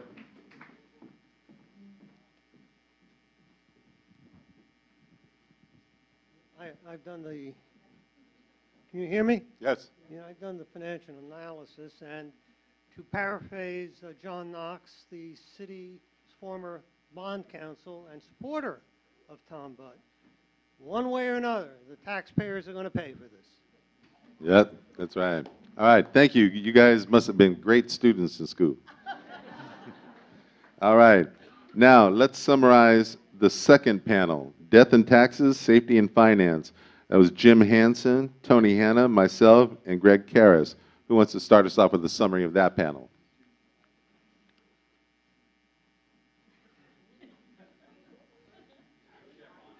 All right. I think the scholar of the group. That one was really educative for me because it really points to all the costs, the infrastructural costs. There is no water there, there's no electricity, sewer services. It's going to be really expensive. And where's the money going to come from? And where are the costs for the fire and the police services and other services going to come from? So that's a really important issue.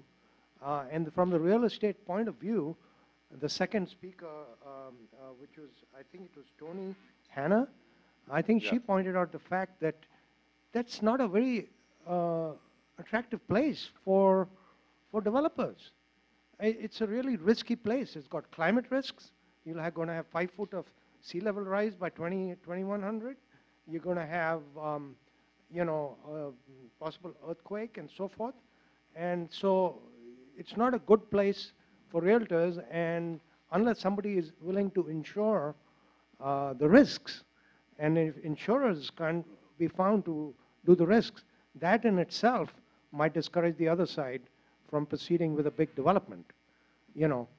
I just want to add one particular tone for one particular plug-in for, from my own point of view, is that we talk about the Green New Deal nationally. We're going to have to solve climate change and affordable housing and jobs and recreation all at the same time. And we're going to have common solutions for those. I was hoping maybe Point Molate could be we're going to need demonstration sites of how to do things for the future. And I was hoping that at least part of Point Molate can be a low carbon economy plus ecosystems revival kind of thing. So anyway, I'm going to put in a plug-in for that and shut up. Thank you. I got a question for you. How many of you grew up here knowing Brookside Hospital? That later became Doctors Medical Center. Now, when the hospital was on the brink of closure, the chairman of the board, which is a public board, although he was never elected, he was appointed by John Joya. The chair of the board, anybody know the name of the chair of the board? Eric Zell. Now, oh, I heard the groans, so some of you know Eric Zell. He is also the registered lobbyist for Chevron in Richmond and the registered lobbyist for the other refineries with Contra Costa County. So he makes money off these guys lubricating the system here for them. And, you know, he took over from his old man, Cy Zell, who was the original fixer. So he's now the fixer around here. And so he was the chair of the board in 2014 when they refused to have Chevron keep Doctors Medical Center open as part of the 2014 Chevron modernization project.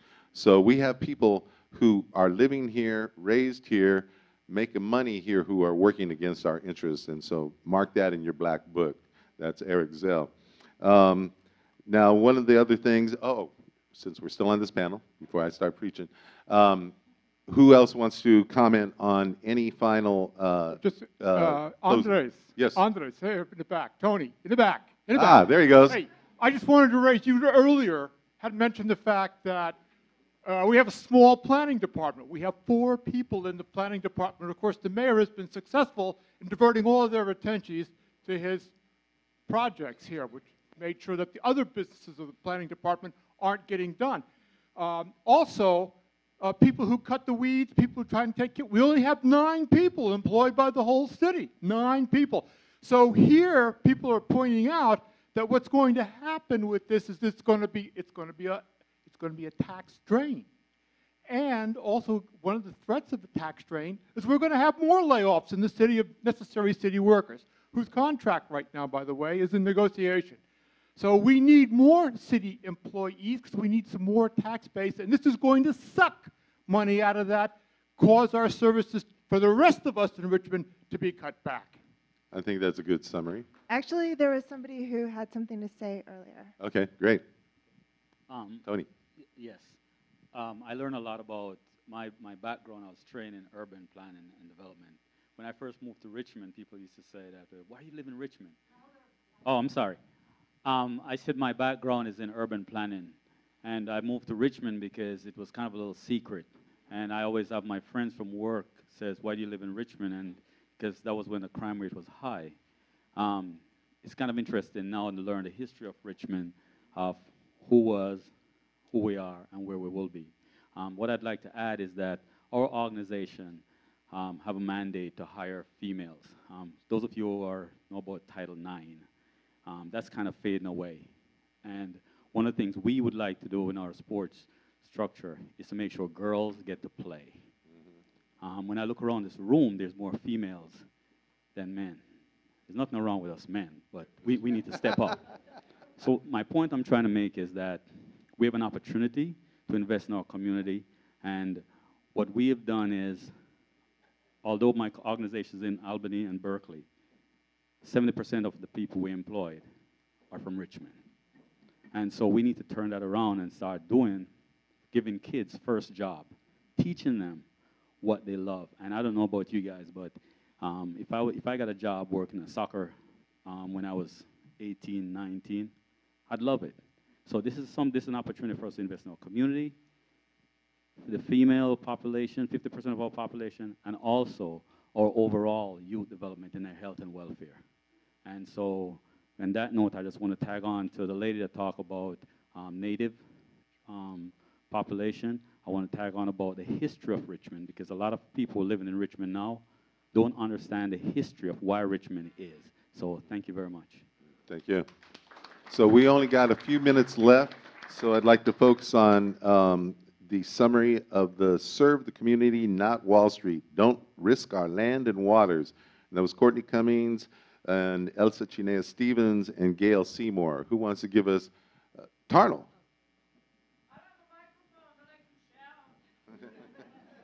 I know you're good at that.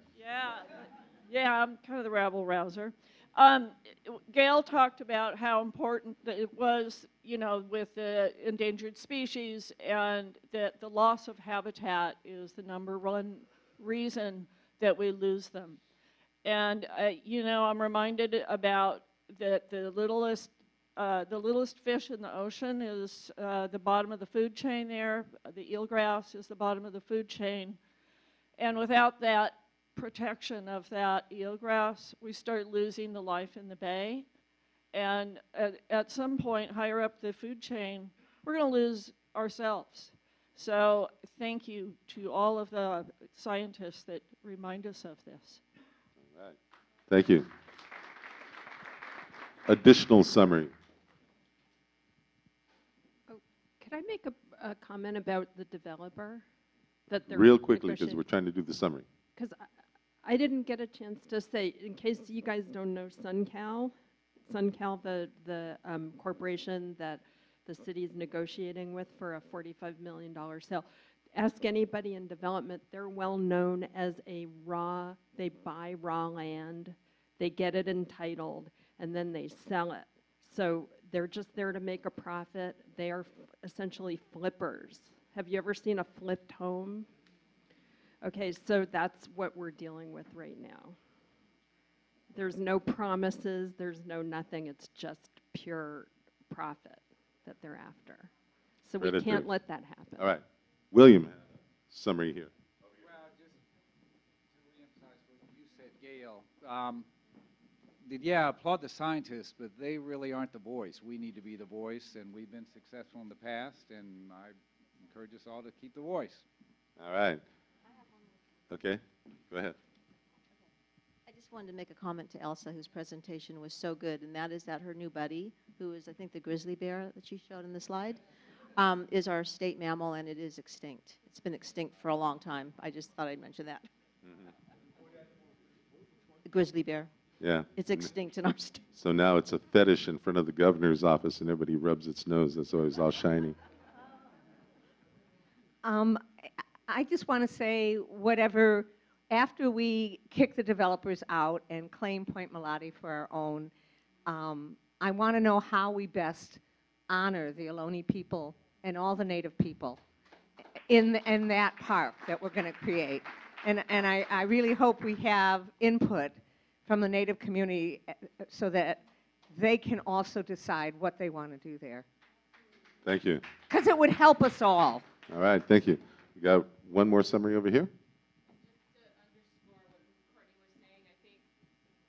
I think to underscore what Courtney was saying too, it's greed versus shared ownership, and not really ownership, but the land is for all of us, for all generations, and we can let go of having to claim land as our own versus somebody else's. So it's that idea of sharing versus greed, and seeing what comes of that. Yeah, it's exploitation versus common good. One last comment in the back, and then we got to wrap it up.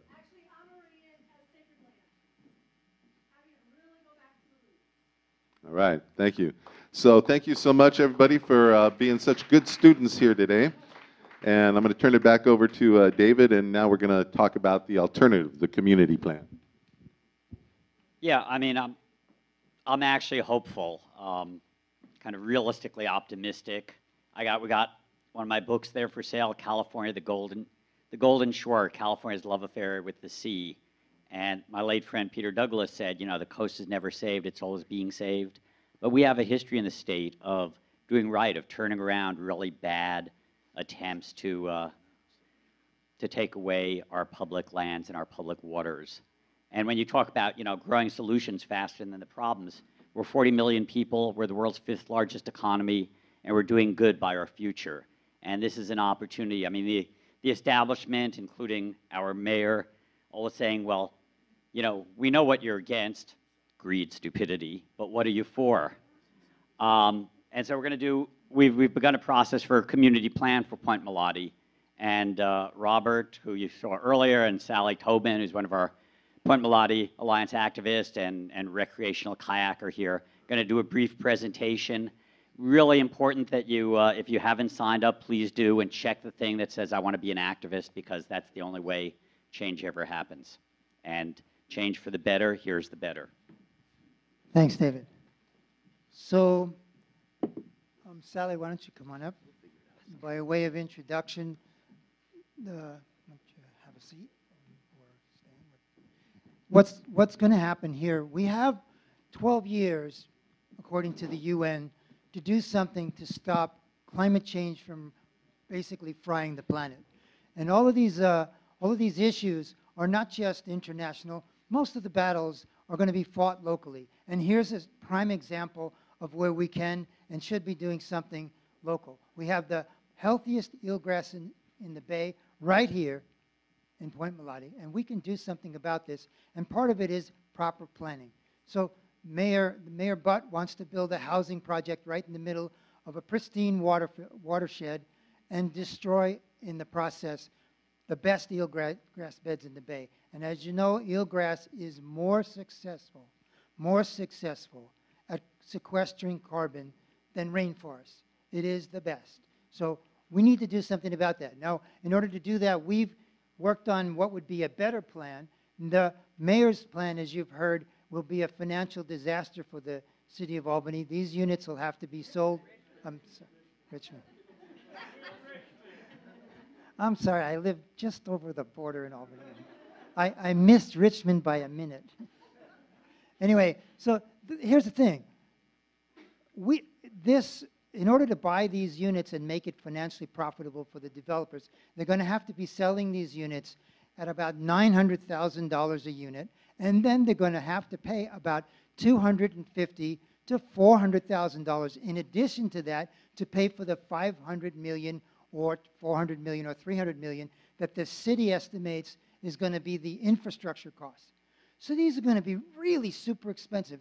Now you have to ask yourself, why would that work for the city of Richmond? As you can see from The Economist, the curve on that, we lose money every year as we go. And if we have to put a fire station out there, which most people say we will, we'll lose millions a year. And that'll come on to the city, to the city residents, basically. Richmond will be paying to subsidize luxury housing out at Point Molate because we took public land and gave it to them. I don't know how stupid that sounds, but it just sounds nuts even when you say it out loud. So we have a plan. Sally's going to present it. Sally Tobin, Dr. Sally Tobin, is a Stanford University scientist, just retired. She's a Richmond resident. She grew up near Olympic National Park up in Washington State. She's got degrees in zoology and biology, and she's an activist. And she's here to present what you all maybe have already seen and read. This is what we can do, and this is what we can avoid. Sally, take it away. Okay. So thank you very much. Can everybody hear me okay?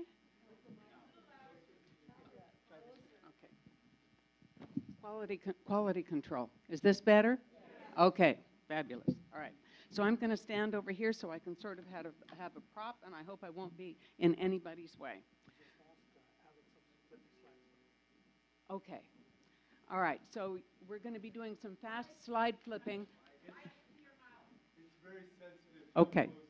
All right. So we're going to be doing some fast slide flipping, so be prepared. All right. So this is the chance for Richmond to do something really great. And what the Point Molate Alliance has done is to put together a community plan as an example of what can be done.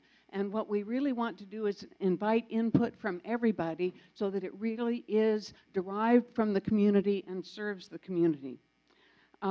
So our goal is to benefit the entire community of Richmond now and into the future by treating Point Molate and its heritage from the Native American peoples to the present with respect.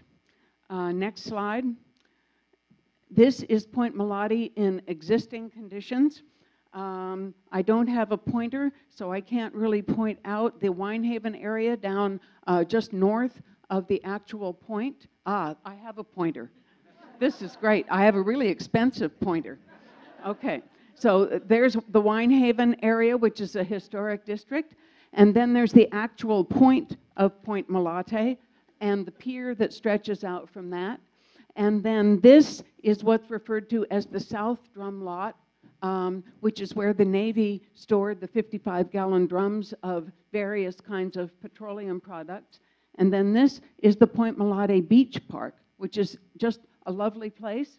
And then this is Stenmark Drive, which enters from the south and serves this entire area. Point Panola is over, way over. Yeah. Okay. So all the slides are mounted on easels. The photographs are on the easels. The words that go with the photographs are mounted on the wall. Thank you. This is great.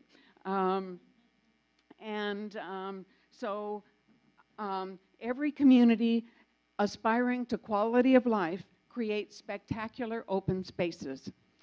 So think Golden Gate Park, think Central Park, think Boston Commons. None of them have residential units.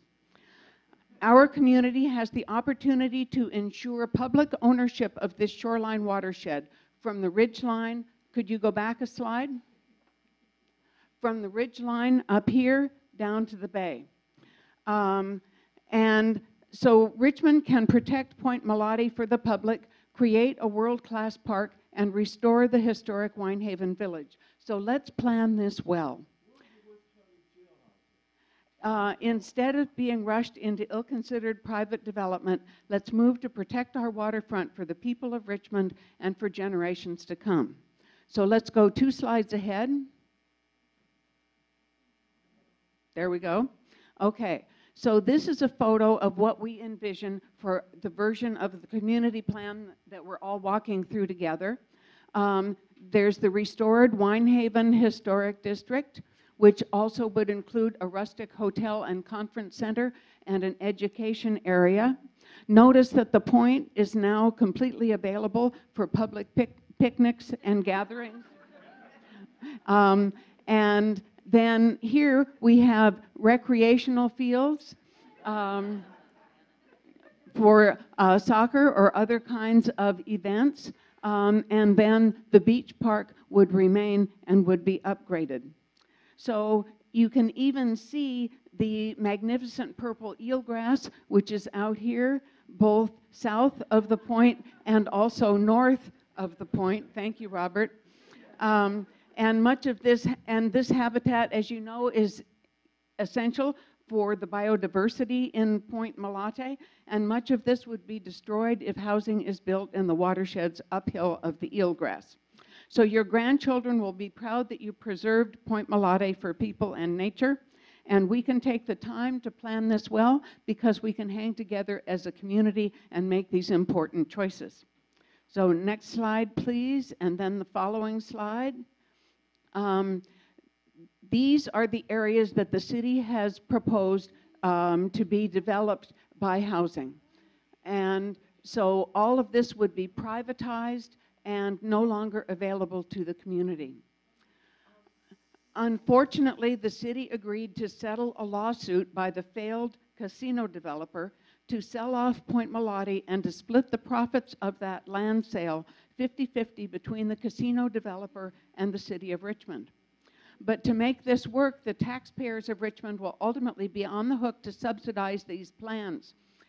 Lena Velasco, the city planner, estimated that it would cost $300 million to $500 million for infrastructure, and that doesn't include costs of operation of a police services substation or a fire station. So the pro-development faction thinks the answer to Richmond's problems is to develop the Richmond shoreline with expensive housing, which basically sells Point Molate for housing development to the wealthy. And non-enforceable promises are being made of low and moderate income housing at Point Molate and elsewhere, but those are not anything that we can depend on. So next slide, and then the following slide, please. So this is the community plan. The best plan for Point Molate is a plan from the community. This plan is based on the wishes of the community as the community voiced at the workshops presented by the city last summer. Despite pressure by the city's consultants to include housing, a clear majority of community participants stated strong opposition to housing at Point Molate.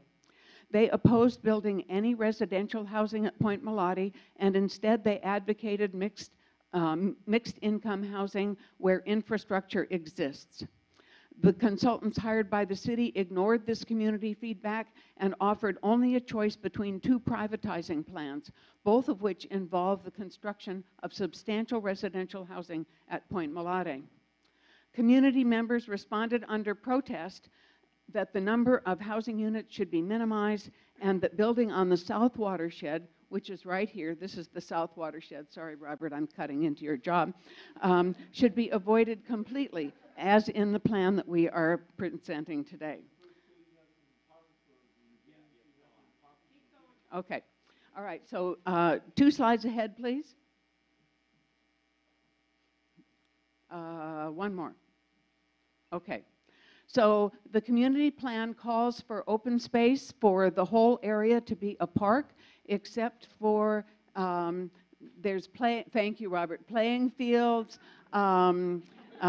watercraft recreation. You can see the kayaks out here.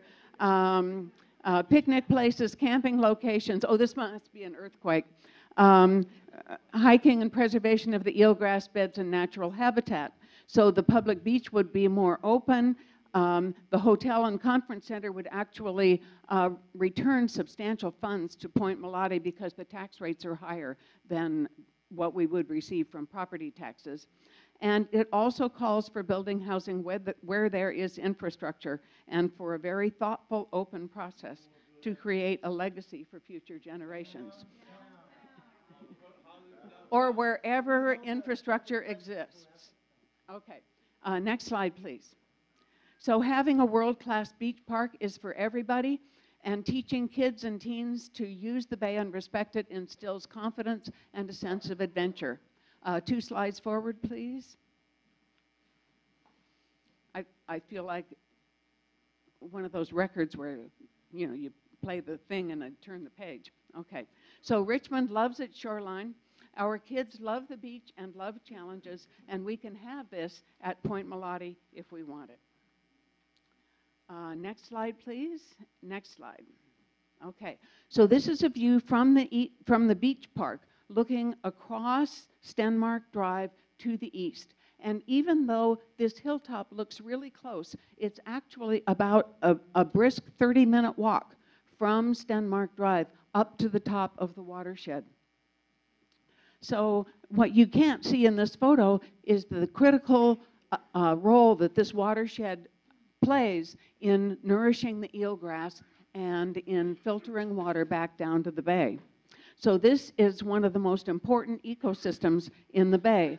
And severe damage will be done to this watershed and to the eelgrass if there is heavy construction, installation of culverts, and pollutants from increased traffic on Stenmark Drive. Privatization will prevent restoration of native plants and seasonal streams. So this next slide is what this would look like with a rather conservative drawing of some of the developer plans. Some of the plans want 6-story buildings. These are only 4. So this is what you would see looking up toward the ridgetop. We will lose the opportunity for a world-class park owned by the public if we are stampeded into approving housing development privatized for the wealthy and turning over Point Molate to developers. So as people enter the beach park on Stenmark Drive, they are no longer going to have an open park-like welcoming experience. It's going to be in a park, and there will be no chance for restoration, only further environmental degradation. Next slide, please. Next one. Okay, so this looks north on Stenmark Drive. Robert, would you please point out the point and the pier down there? There we go, excellent. So Richmond can best provide for housing in other appropriate areas where valuable infrastructure is already in place so that we can ensure the success of low, moderate, and high-income housing within our diverse community. 2 slides forward, please. Okay, so here's the same view, Stenmark Drive. You can see the point now is covered by housing. This is an actual proposal by developers. And then you have more housing on the upper part of the point. you have housing in between, and you have all of this housing along Stenmark Drive. Okay, so there we go. Now, you'll notice that this entire area is served by the narrow two-lane road of Stenmark Drive. So the Chevron refinery and storage tanks are right over the hill in the eastward direction and immediately on the south side. The city of Richmond has designated this area as very high fire hazard severity zone. The only exit route goes onto 580 near the toll booth, which is one of the most congested areas in the Bay Area. If this area is used as a park, then you might have a few hundred cars in Point Molate, and if there is an earthquake or a fire or some other dangerous situation, they could probably make it out. But if it's being used as housing, we're talking 2,000 cars to 3,000 cars, and so that's going to look like paradise. So if the city of Richmond chooses to approve the construction of homes in this area, there is no waiver in the universe that will protect the city from the liability lawsuits that will dwarf the already substantial infrastructure costs. So are you thinking what I'm thinking? Why is there even a residential proposal on the table? Okay. Next slide, please. Next slide. All right. So this shows the development footprint that I just showed you from the side. It shows the restored Winehaven area, and then it shows housing on the point, housing above the point, housing here, and the areas that are being targeted for housing are, in this case, made level by a stream bed, which would then have to be culverted to go under the housing development. And then this other huge development that you saw immediately above the beach park. So this particular scenario is an estimated footprint for 1,100 units, but some development plans have been talking about 2,000 units. So this is really very conservative in terms of what's being proposed. And the calculations that were used to look at this footprint, let me have the next slide, please.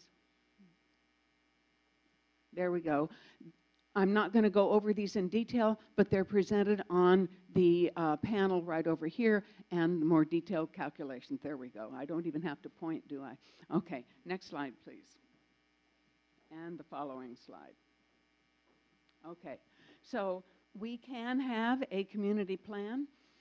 This community plan allows revitalization of Winehaven Village, restoring historic buildings to commercial use, adding a hotel and conference center and an educational facility, all within a bustling village with housing where infrastructure exists, and we have the ability to create a wonderful public experience for everybody in Richmond. There are lots of details that need to be worked through, and we want all of your help with working out how we can make this the very best possible for everybody in Richmond. So let's have the conversation to protect the park and open space for the public and provide economic and job-creating uses at the restored Winehaven Village. Let's avoid the mistake of privatizing this public treasure. The fight for Point Molate is far from over. Next slide, please. So, next slide. One more. Cool. So we're suggesting zoning the South Valley and Bluffs for parkland and recreation and a public resource, zoning the Winehaven area as a commercial and historical area to encourage preservation of historic sites, development of economic enterprises, including hotel and education center, and then restricting zoning at Point Molate so that housing will be moved to downtown or other locations where infrastructure already exists, so that we're planning responsible housing development in Richmond, including affordable housing where it'll be most useful to our entire community because there's infrastructure, transit, community services, and businesses. Next slide, please. We can choose the legacy we leave to them. Thank you very much.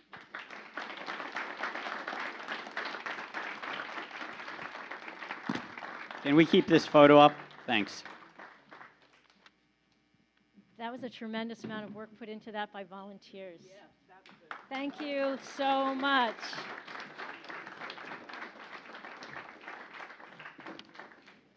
Okay, so next in our agenda are the workshops, and I just want to, I'm going to say what the workshops are and kind of point to the area. But first, I want to point out this, some of the workshops will be over here, and I want to point out the artwork. That is actually a life-size osprey. That's how big they are out at Point Molate.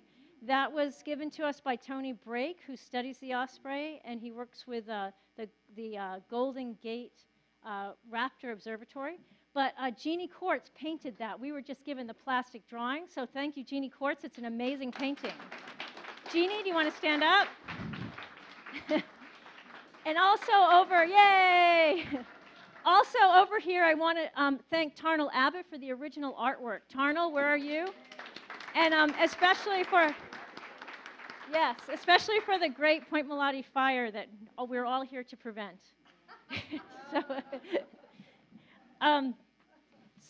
So quickly, just a reminder. So a quick reminder for folks to sign the petition in the back, the petition on the Point Molate Alliance table, and it's asking the, of course, it's asking the council to change direction and renegotiate the settlement deal. So please sign before you leave today. And also Tuesday night, the mayor is trying to take Marilyn Langlois off the Planning Commission. Marilyn has been a supporter of the community in Point Molate for a very long time in Richmond. We need Marilyn, and we're asking folks to please come out Tuesday night and support Marilyn to stay on the Planning Commission. We need Marilyn. Please. Thank you. And since, so we're going to transition now to the workshop, so I just want to say one more thing. Thank you for everybody who tabled here. There's groups here, there's Blue Frontier Campaign, there's Communities for a Better Environment, there's Citizens for East Shore Parks, there's Holy H2O, and there's Sierra Club, and there's No Coal in Richmond, and please everybody sign for No Coal in Richmond. And last but certainly not least is the soccer clubs that came out too. Yeah. So thank you very, very much. Okay. So before we get to the workshops, why doesn't everybody come up here? We'll get a group photo. If you can get the Point Molate community image back up. We'd like to show the city council, since none of the council members managed to get here today, that there is in fact a citizen movement that would like to see the change we'd all like to see.